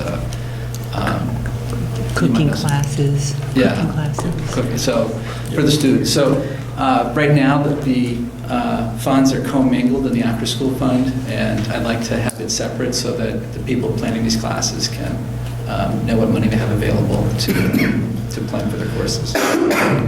So that's a business item. When you get to that later, I'd request your approval. And aside from the budget, that's all I have. There's no questions. We'll move on to the budget presentation. Any questions? Okay. Next up, budget presentation.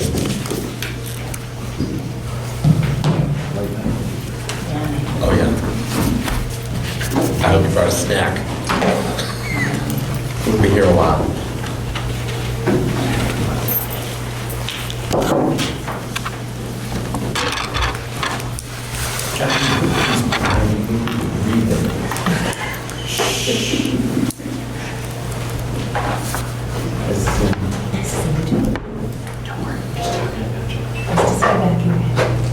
God.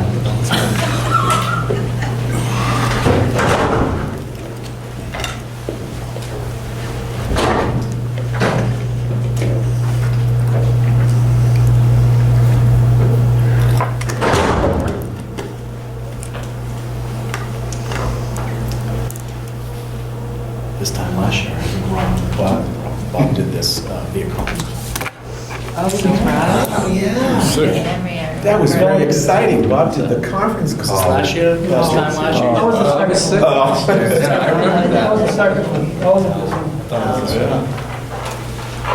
I was so impressed. Bob was so high tech. You should do a conference call on the second one this time, too.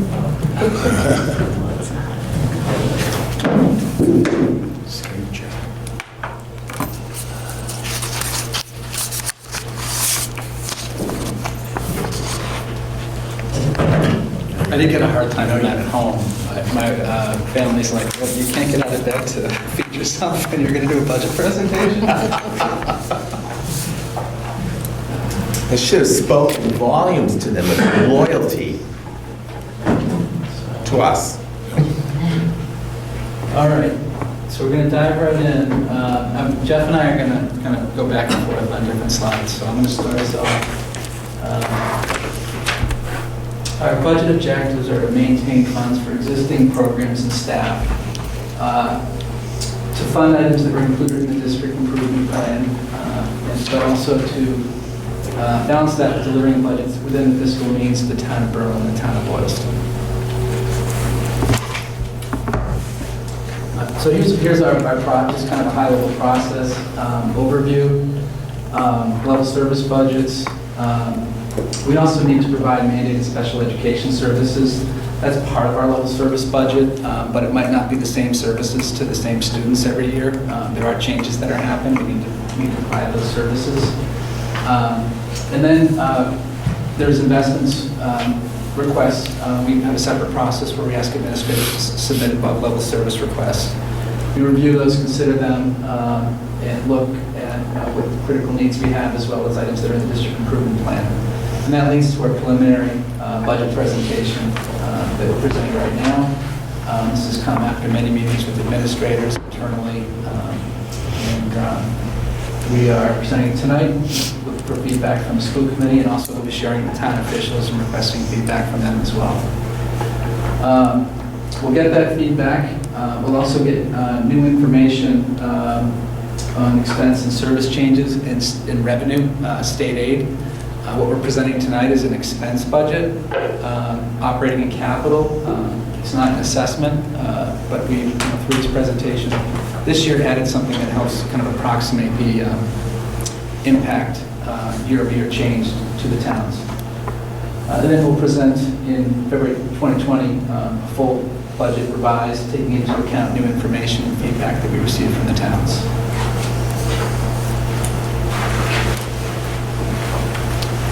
So the next page talks about, it's just context. We wanted to show what the per pupil expenditure data is for the district. I think we showed this one last year. And so it is important in the regional district to see this because the towns do still want this stuff broken out. So you can see we have, so those are all Assabet Valley schools except West Boylston and Tingsboro. You can see Berlin is ranked in the 86th percentile of districts in Massachusetts, and how they fund students at $21,085 per student. Tohoto is in the 45th percentile in all districts in Massachusetts at $15,883, and Boylston is in the 9th percentile at $13,689 per student. We also have the state average in there, which they're all ranked against the state average, is $16,506 per student. So we just put that in there for context, and and we put it in there because when you see the stuff we're asking for, the above level services, you can see how this fits in. Same as the second slide on the paraprofessional staffing.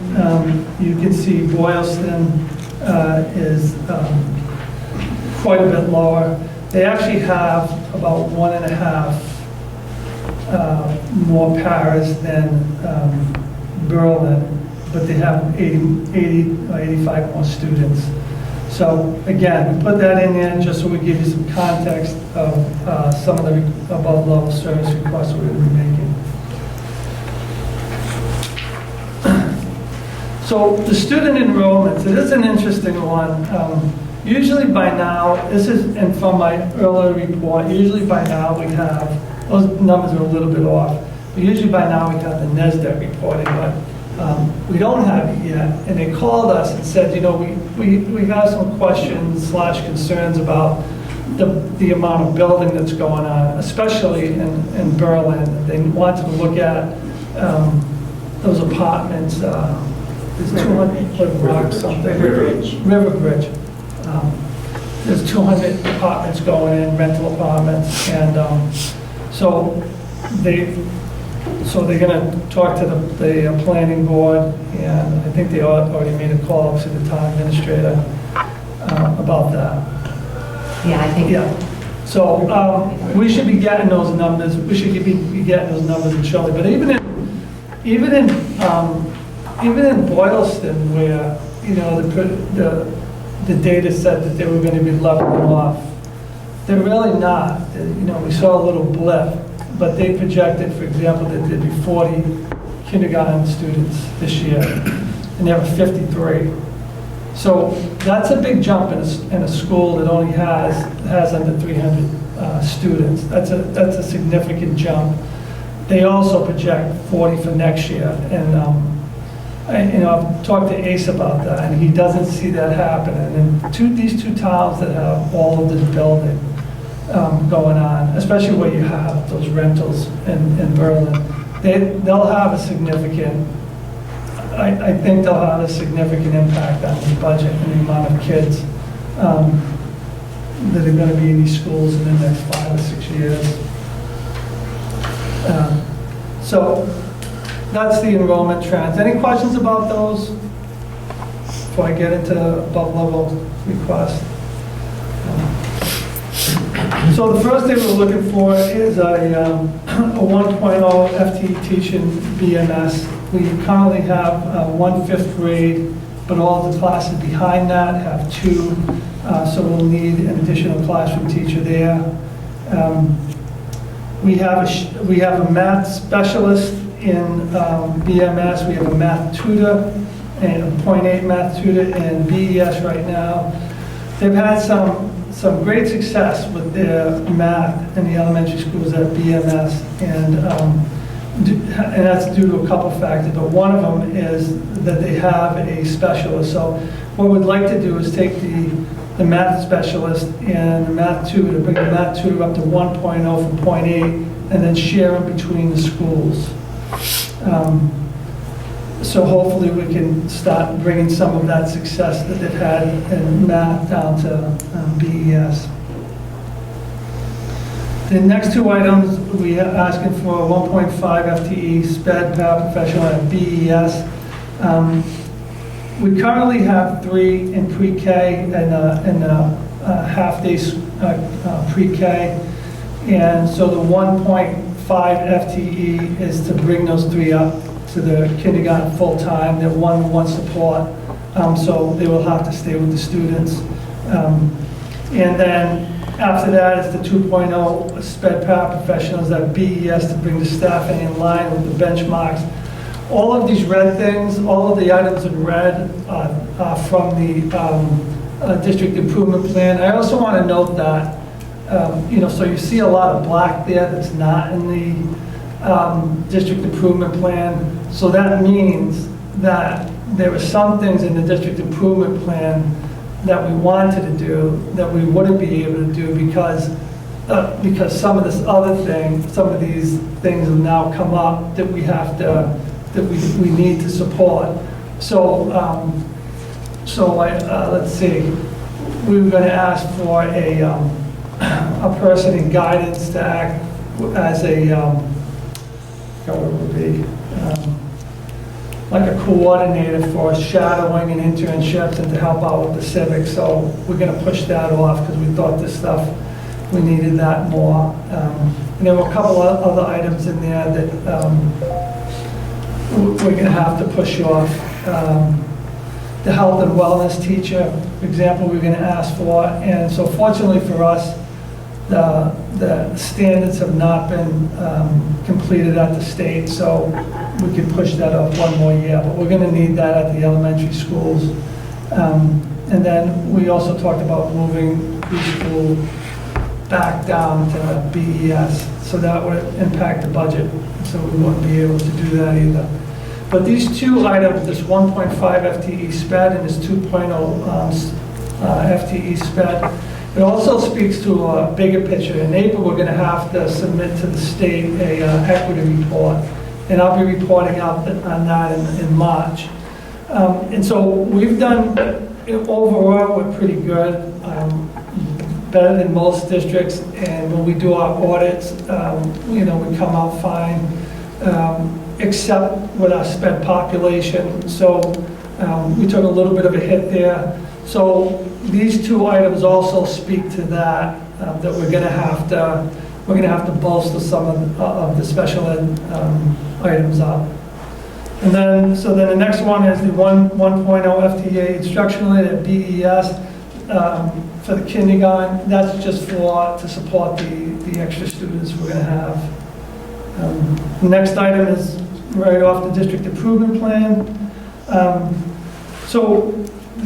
We used to have the coaches and the grants, but we want to put them in the budget for a couple of reasons.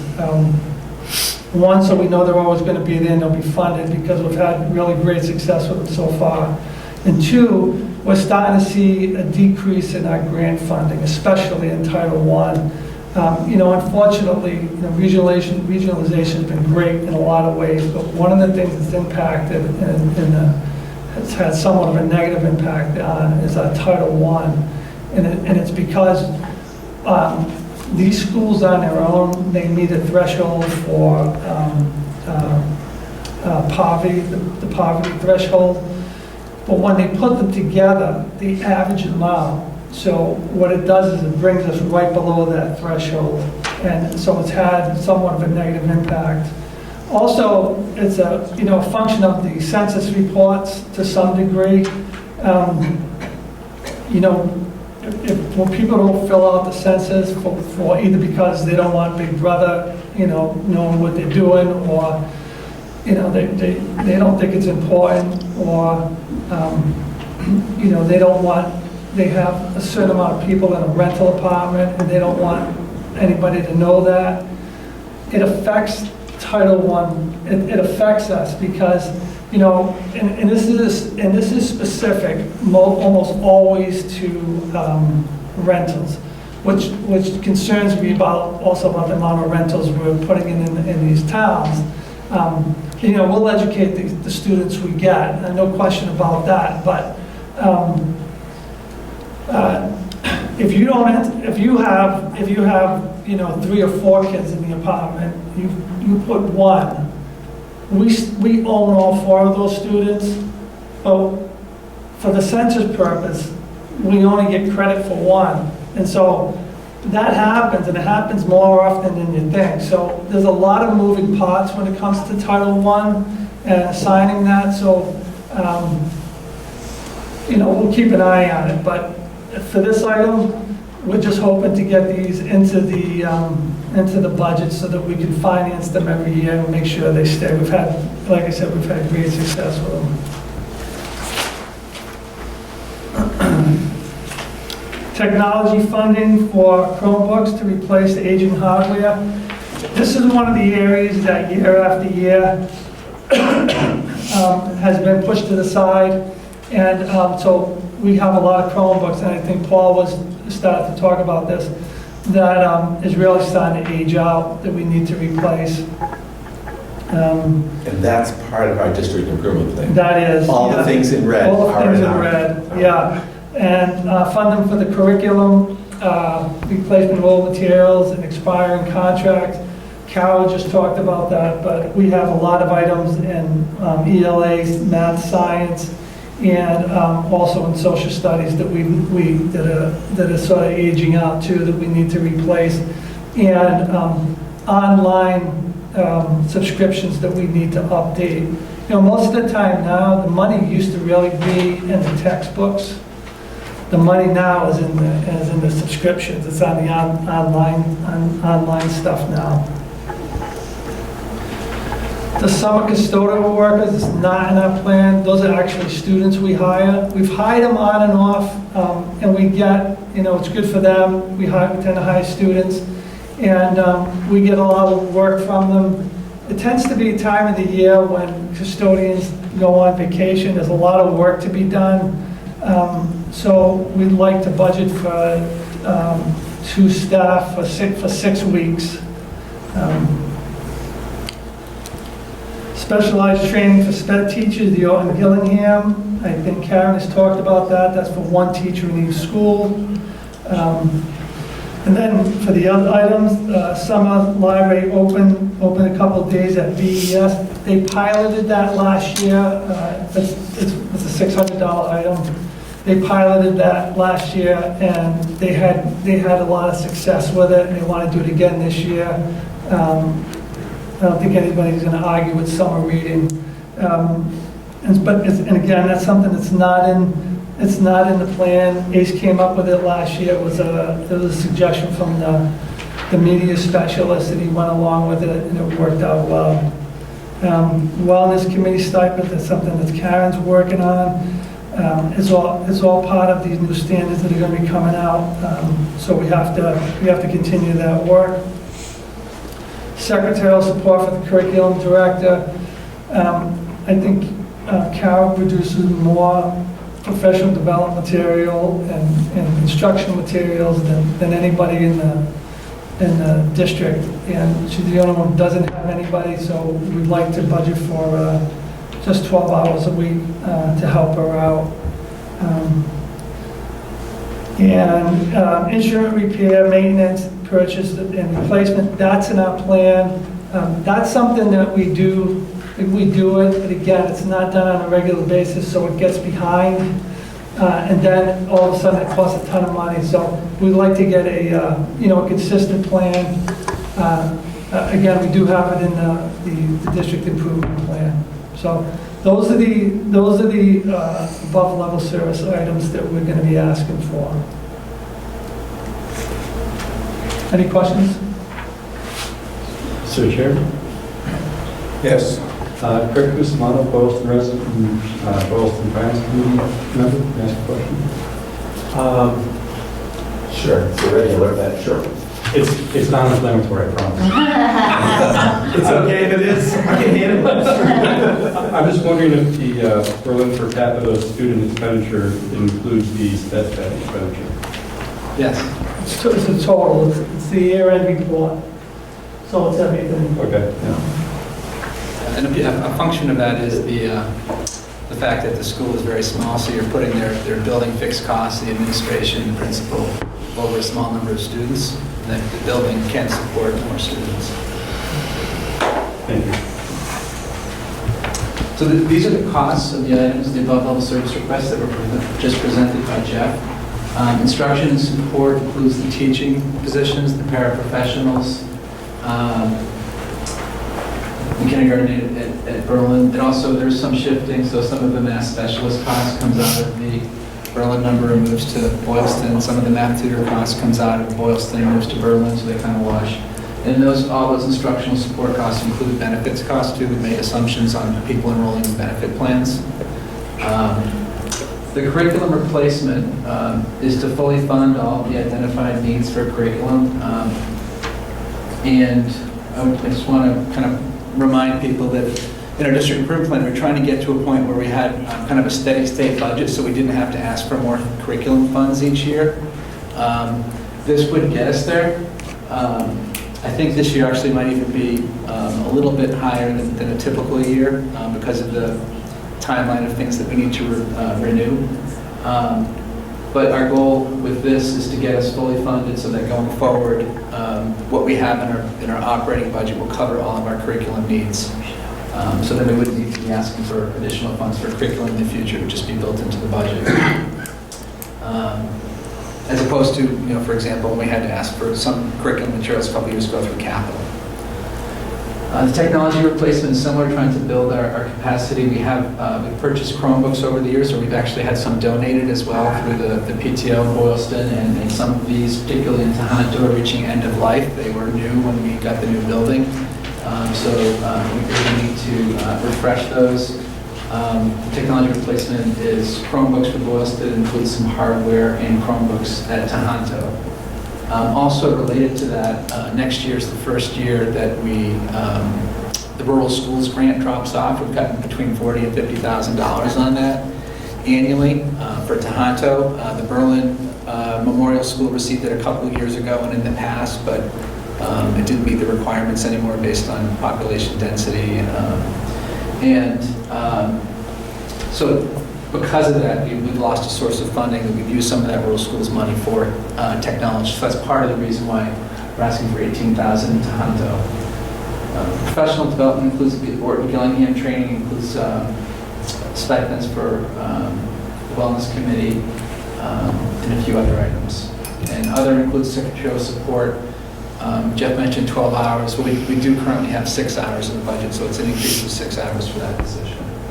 So this is a high-level summary. If anybody wants, I have a detailed spreadsheet that I can share that lists all that to the dollar in detail. But I didn't want to present a high-level summary what their purpose was here, so it's digestible. And it's outlined by school in total.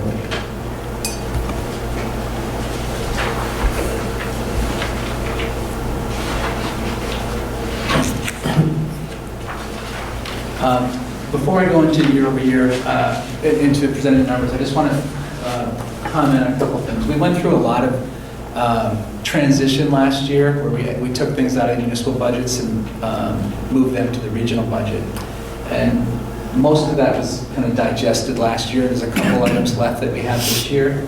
The first one is that we had 2 months of health care for elementary school staff that were paid by the towns for July and August, so we'll assume that this year. I got those figures from June and Sherry, from each town provided that information.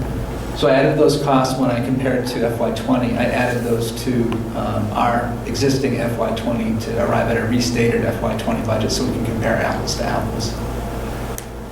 In Worcester Regional Retirement, we have the same thing. We have staff that's transitioning. It's going to be custodial workers, food service workers, and paraprofessionals who work enough to be eligible for benefits, pension benefits. And I don't have what the number is, so I've assumed 50,000 for now. I'm going to update that when we get to February. We'll get a projection from Worcester Regional. So again, the FY20 is going to be adjusted and normalized for the above 2 items to facilitate an equitable comparison.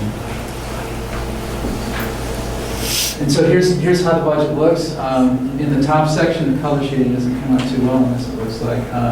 Use brighter colors next year. But Berlin Memorial, its level service budget is a 4.8% increase. The above level service request 2.6%, bringing it to a total of 7.3%, or $266,000. Most of that above level service request is the teacher, pretty much all of it. With the fifth grade going out with one class and incoming 2 classes of kindergarten, will then have 2 classes for every grade at the school. For Boylston Elementary, the level service budget is 8.3%. Part of that is meeting the mandated special ed needs. Part of that is bringing the teachers to parity with the Tohoto contract, and by next year, they will be in the same pay scale. And then the above level service requests are 6.2%, which we've already presented, bringing to a total of 14.5%. In Tohoto, the level service budget is a 1.2% increase. The above level service request is 0.7, total of 1.9%. So our overall increase is 6%. Jeff and I talked about this, and we felt, these are not all the requests that we received. There's certainly a fair number that were not included.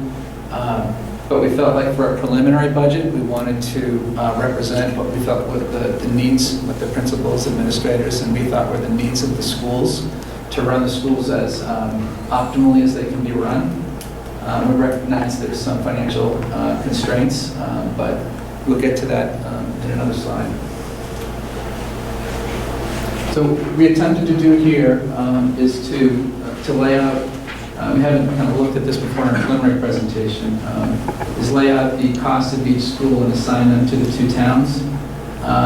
So Berlin, goes to, we have 21, 20, and then what the difference is. I'll jump to the end. I just want to disclose that for Tohoto, I've broken out those costs based on how the school was allocated last year. That's not how it's going to be allocated this year. I don't have that information. I'm not going to have it until January, but it gives us some sense of what the overall cost impact will be to the towns. So for Boylston, it's a 6.9% increase. Overall, 4.4%. For Berlin. And we talked to some other school districts and asked, what kind of targets they had from their towns. And it varies. There's some significant differences, but we will certainly be following up the towns to get their feedback.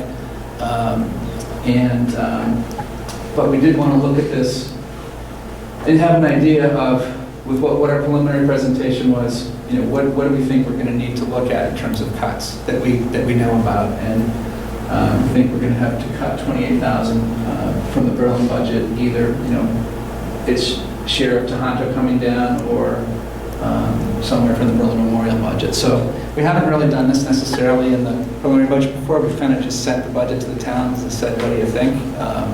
Which isn't the best approach, I think. So this information has also been shared with the administrators, so we all have a sense of what we think we have the capacity to afford. And so we recognize our preliminary budget is likely more than what the towns can absorb.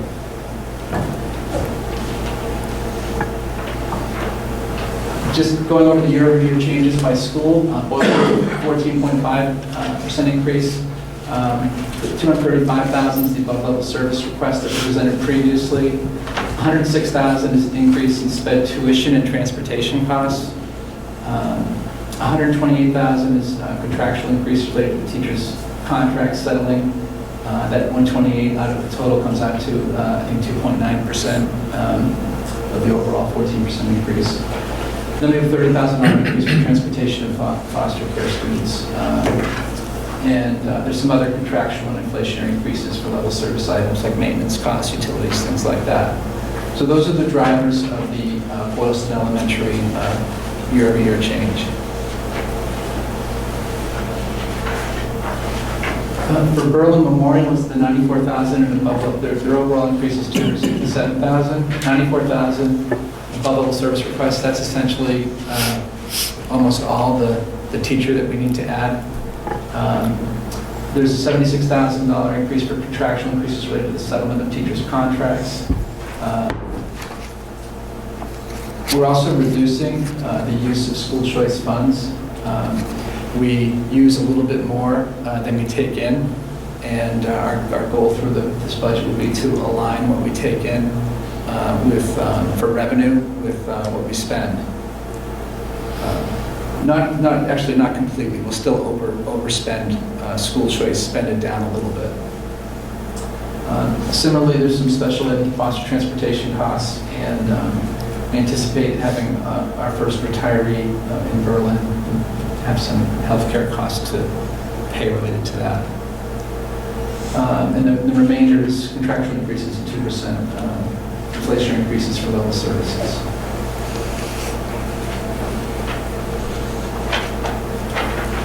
In Tohoto, overall the increase is 172,000, 61,000 is above level service requests, 140,000 related to the settlement. It's contractual increases, steps, lanes, related to the settlement teacher's contract.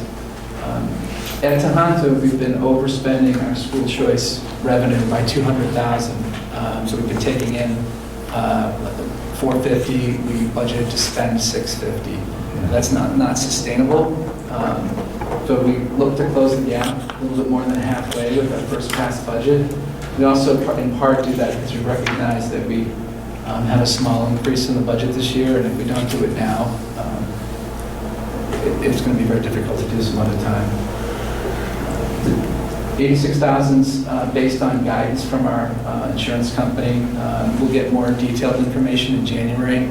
I'm hopeful that it'll be a little bit less. That'd be a nice one to save on that doesn't impact programs. But as of now, that they were estimating a 6% increase. So it's an $86,000 increase to Tohonto's budget. Foster student transportation costs. It's costing us $57,000 at Tohoto. This is something you've seen in all the presentations. It's something that I think Karen and I have talked about quite a bit. It is a mandate. We're responsible for these costs. We do think that we want to touch base with the town of Boylston a little bit about it too. I think that in some regards we might be being penalized for having a facility like UWink in town. Mr. Chairman, may I offer a comment? April Stewart, I'm the town administrator for Boylston. Sure. UWink is going to be leaving January 11th. This year? This year, 2020, so I haven't been able to give that information yet. Okay, good to know. Thank you. So once a student is identified as foster, we become the district of origin. So they're placed at UWink, and we're now the district of origin because they're going to Tohoto. And they move somewhere else, and we can become responsible for the transportation costs. Although Karen has certainly had negotiations on that and saved us from some of those costs.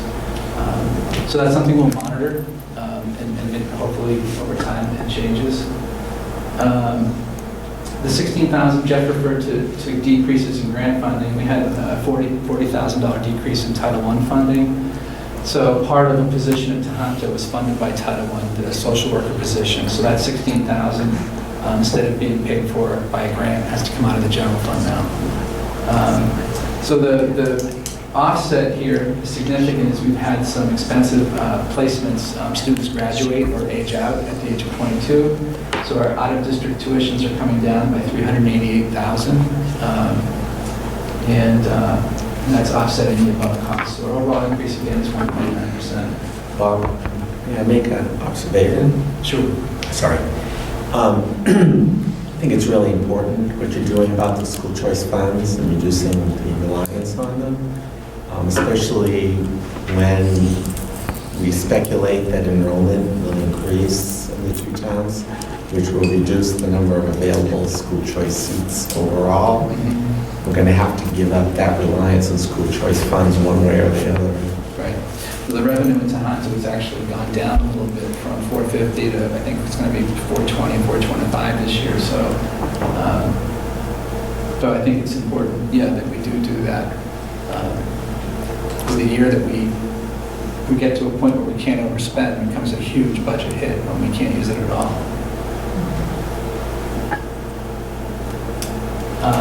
So this is our revolving funds, just something we disclose. This isn't something we ask for a vote on. We provide a projection on it.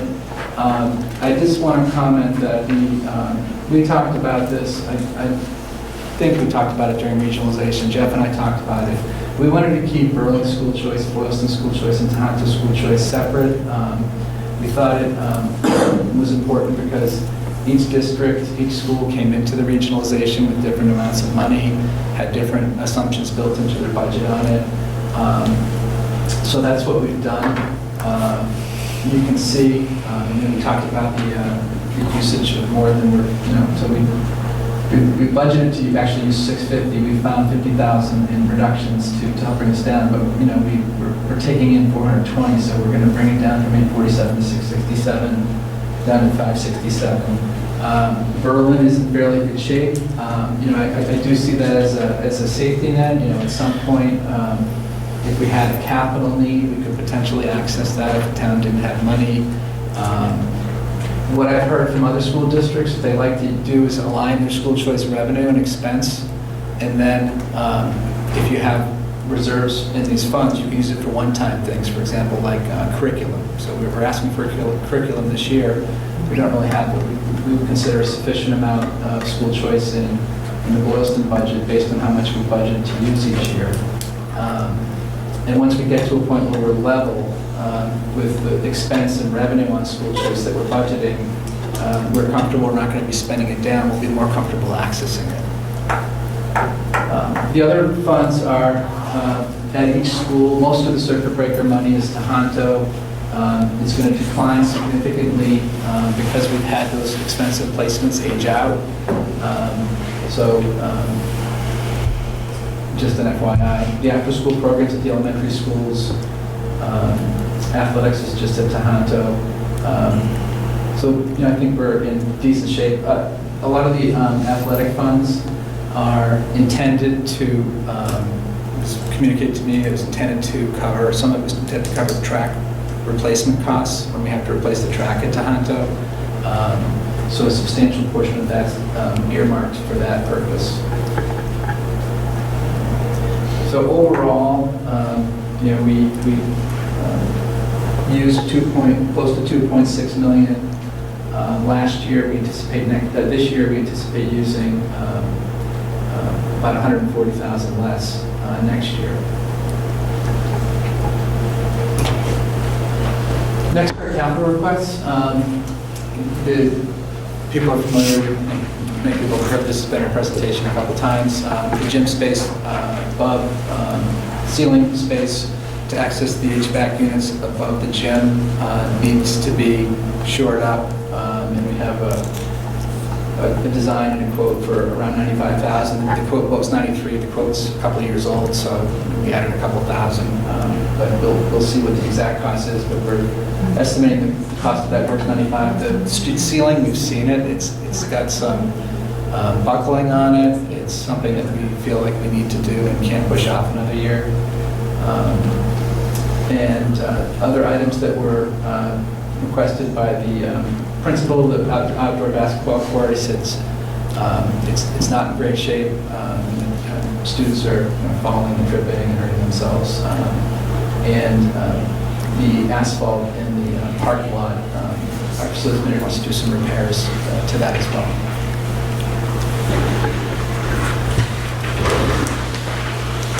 For Boylston, we have $40,000 for a building assessment, which is something we're doing in Berlin this year. We're going to need to replace the intercom system. It's aging, it's not functioning well.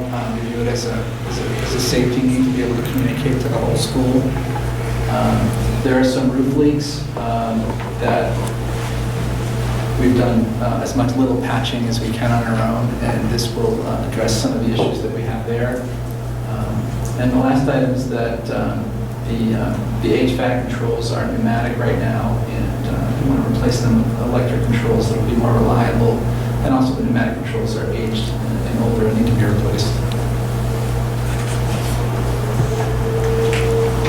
And for Tohoto, the top item is freeze-proof hydrants on the roof. We periodically need to do cleaning, access water on the roof.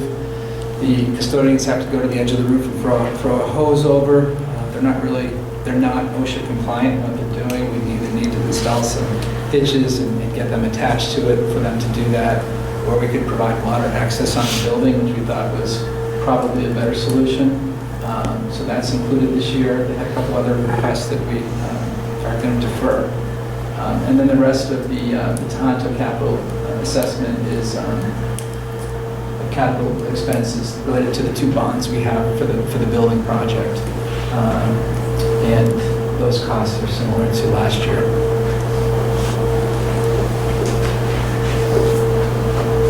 This is just a high-level picture of the budget across the district, and you can see most of the funds and the increase is going to instruction. It's just some traditional view of how DESI looks at the budget.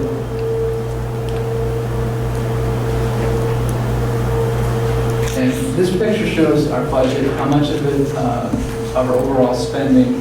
Our overall spending increase is 4.4%. The overall general fund increase is 6%. And the reason for that is that we're needing to, we're getting less grant funding, and we're needing to reduce our school choice usage. So the revolving fund piece is coming down. So it just puts into perspective that if we were level funded on our revolving funds, our increase would be 4% that we've been asking for tonight.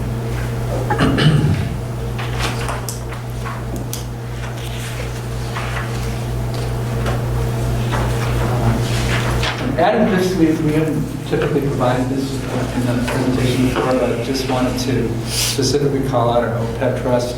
We have some significant obligations for retirees to provide health insurance, something that's in our contract. We've been fairly informal in what we've done in the past. We put in, I think, 21 year, 5 another year, 10 another year. So I've pulled it out. I've now created a separate line item in each school budget. I'm starting with something fairly modest, $100 per FTE, so I wanted to base it on something that was fair and equitable across the 3 schools, so it's consistent. So the total was $18,000. In the long run, our liabilities, I believe it's in excess of $10 million. I don't completely agree with how it's calculated with some of the, but it's not up to me, it's up to some consultants that we pay, and they have certain rules to follow. Our retiree healthcare costs aren't really going up. Our Med-Ex rates have been flat, and they have an assumption that there's 6 to 8% growth in healthcare rates. So I will say I don't think our liability is as high as what's reflected in our financial statements, our true liability, but they have certain rules they need to follow to calculate it. And there's no requirement that it's fully funded. I'll say the concept here is intergenerational equity. So the money that we're paying in the budget now for this, you could argue is not, what we pay, this is the OPEB contribution, the retiree trust, retiree expenses that come out of our budget aren't directly benefiting students, they're paying for retirees.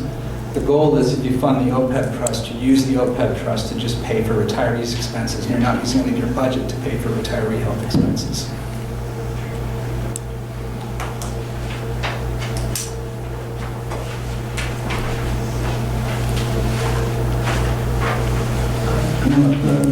The other item I wanted to present was the Special Ed Reserve Fund. We talked about this earlier. We did bring it to town meeting. It was approved last year, the establishment of it. And we felt that 75 would be appropriate as a starting point. We recommended funding it as a one-time article and allocating it. But that was one of the issues or questions was how do we pay for it? And we'd recommend funding it, both towns contributing this year based on how the Tohoto capital assessment, using that same percentage. But I'd be welcome to feedback on the towns, how to fund that as well, and to what extent it can be funded.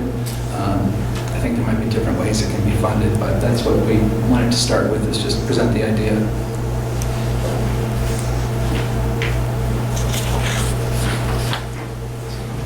Is there any questions?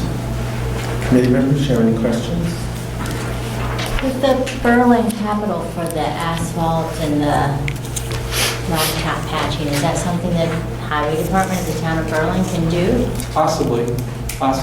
And if we find that it can be, we'll pull it out of the present similar to the fence we put in for Boylston last year. We want to put the need in our budget and then talk to the town and see what's possible.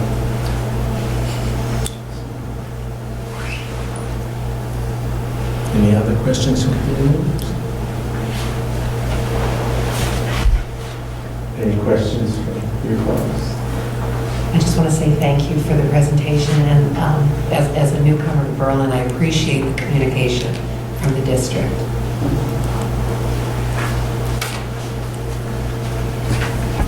Once again, Bob, I'm going to say, every year your presentation gets more professional, more thorough, more transparent. You've come a long way, and I want to thank you for that, because you are the person who's made that happen. Thank you. I'm not brief, right? That was actually pretty brief compared to Great. Okay, just quickly, we have one more section here, school committee goals. Any reports to give? You can go for it. You're on first. My bad. No. Susan sent an email because she couldn't be here tonight. She made cards, updated, build out the superintendent evaluation guidance document, ensure the committee is familiar with the content of the document. We're to vote on the document in January. Ensure that she has a question about mask workshop in April, March or April for superintendent evaluation.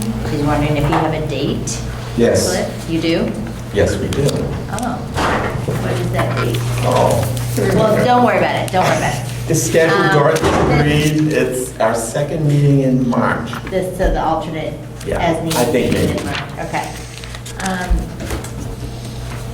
And then there's the guidance document in the shared drive, if you'd like to peruse it. Send Suzanne your questions and suggestions, please. So that's goal one. On my goal, I asked this today, Christy, to add to the drive. I did look at 4 or so handbooks from other districts that you and Dorothy shared. And so I will go through, but please look at it. In the drive, I just listed what I would like to cover. I felt the shorter, the better. Susan and I talked about having a hard copy school committee handbook, but I'm more feeling like people aren't going to read it if it's bogged down. I'd almost rather have an electronic copy with links to the school calendar, your working calendar agenda, links to committee member contact information instead of, you know, I mean, you can have a hard copy, but just to make it user-friendly. Most of the handbooks I looked at were between 20 and 39 pages, and I just felt like I was taking information that, as a new person, was novel to me and I needed to know. And that's kind of what I'd like to be in the handbook, because we don't really need in the handbook stuff that we kind of figured out initially or things like that. So anyway, again, any comments or suggestions you have for me, I'll take, and then I'll start putting things together, and you can review it in January and February going forward. Thank you. Thank you, Angela. School finance, folks? Yeah. This is for the self-evaluation, and I did meet with Bob briefly the other day, and I think we'll set a date to do it for everybody by next meeting. And then there was just a couple things that Bob suggested that were like the same thing that he thought. And then the other thought was to see what we all don't feel comfortable with or not knowledgeable in, and see if we can address a few of those each meeting, just briefly, so we can all get familiar with what all those all those terms mean. I think that bits and pieces approach is Like 3 or 4 meetings. it's a really good idea. Thank you. I had sent survey. So the first meeting with Bob, he reviewed it, and there were some redundant areas that we sort of striked from it, utilizing the format that Dorothy had provided us following the governance workshop. I believe I had sent that to you and Christie prior to our last November meeting. I'll have to go back and look, I thought I did. But And you may have. I mean, we can resend But I will it. tell you, I do lose things. We can resend that, that just needs to be added to the drive for next meeting, with the goal of, like Keith mentioned, having the members of the committee take the assessment prior to that. And then the plan is for us to meet again with Bob and sort of score that, average that out, and pick those particular subjects that Keith mentioned. It's a pretty quick assessment. It should only take you a couple minutes to complete. Is it on the drive? Is that what you said? I thought I had sent it to be added to the drive, and maybe I didn't, maybe I didn't. Well, I handed out hard copies. Whenever in the spot, so we'll, it should be on the drive anyway, just from an official standpoint. Just take a look, and if it's not there, we'll get it on there. Yep. Great. Anything else on that? Okay, let's see if we can go through the votes lickety split. I need a motion to adopt the new MASC policy JBB, equity in education. So moved. Second. Motion made and seconded. Any discussion? All those in favor? Aye. Aye. Any opposed? Okay. I need a motion to approve policy IJ, field trips. So moved. Second. Motion made and seconded. Any questions, observations, comments? I need to review this one a little bit more, but based on the recent topics, is it a policy that we might want to address a little bit more? Well, we can prove it the way it is, and you can ask the policy committee to look at it again. Okay. I think they just tweaked it slightly. Yeah, I also might have. I would need to review it a little bit more before I feel comfortable asking for that, so. All right, so we had a motion and a second. Okay, all those in favor? Aye. You've got I need a motion to approve the Cape Cod Student Council field trip. So moved. Second. Questions, comments? All those in favor? Aye. Opposed? Vote, I need a motion to establish a French club. So moved. Second. Any questions? All those in favor? Aye. I need a motion to approve the building use fee schedule. So moved. Second. Okay, I have something to say about that. Yeah. Okay, so I know it's the committee's intent to allow, to give administrators the authority to waive the fees for nonprofits, such as scout troops. And I know that's our intent. So, for some reason, the policy about that never got into our hands, but we have the form, which has a $50 fee for nonprofit groups. And what I would like to recommend as chair is that we give the even though we need to approve the form so we can use the form, I would like to give the superintendent, I'd like the superintendent to be able to work this out for the scout groups so that they can use the building for no cost, because I know that's our intent. And the policy subcommittee will bring that policy with that piece in. It's just that we dropped the ball.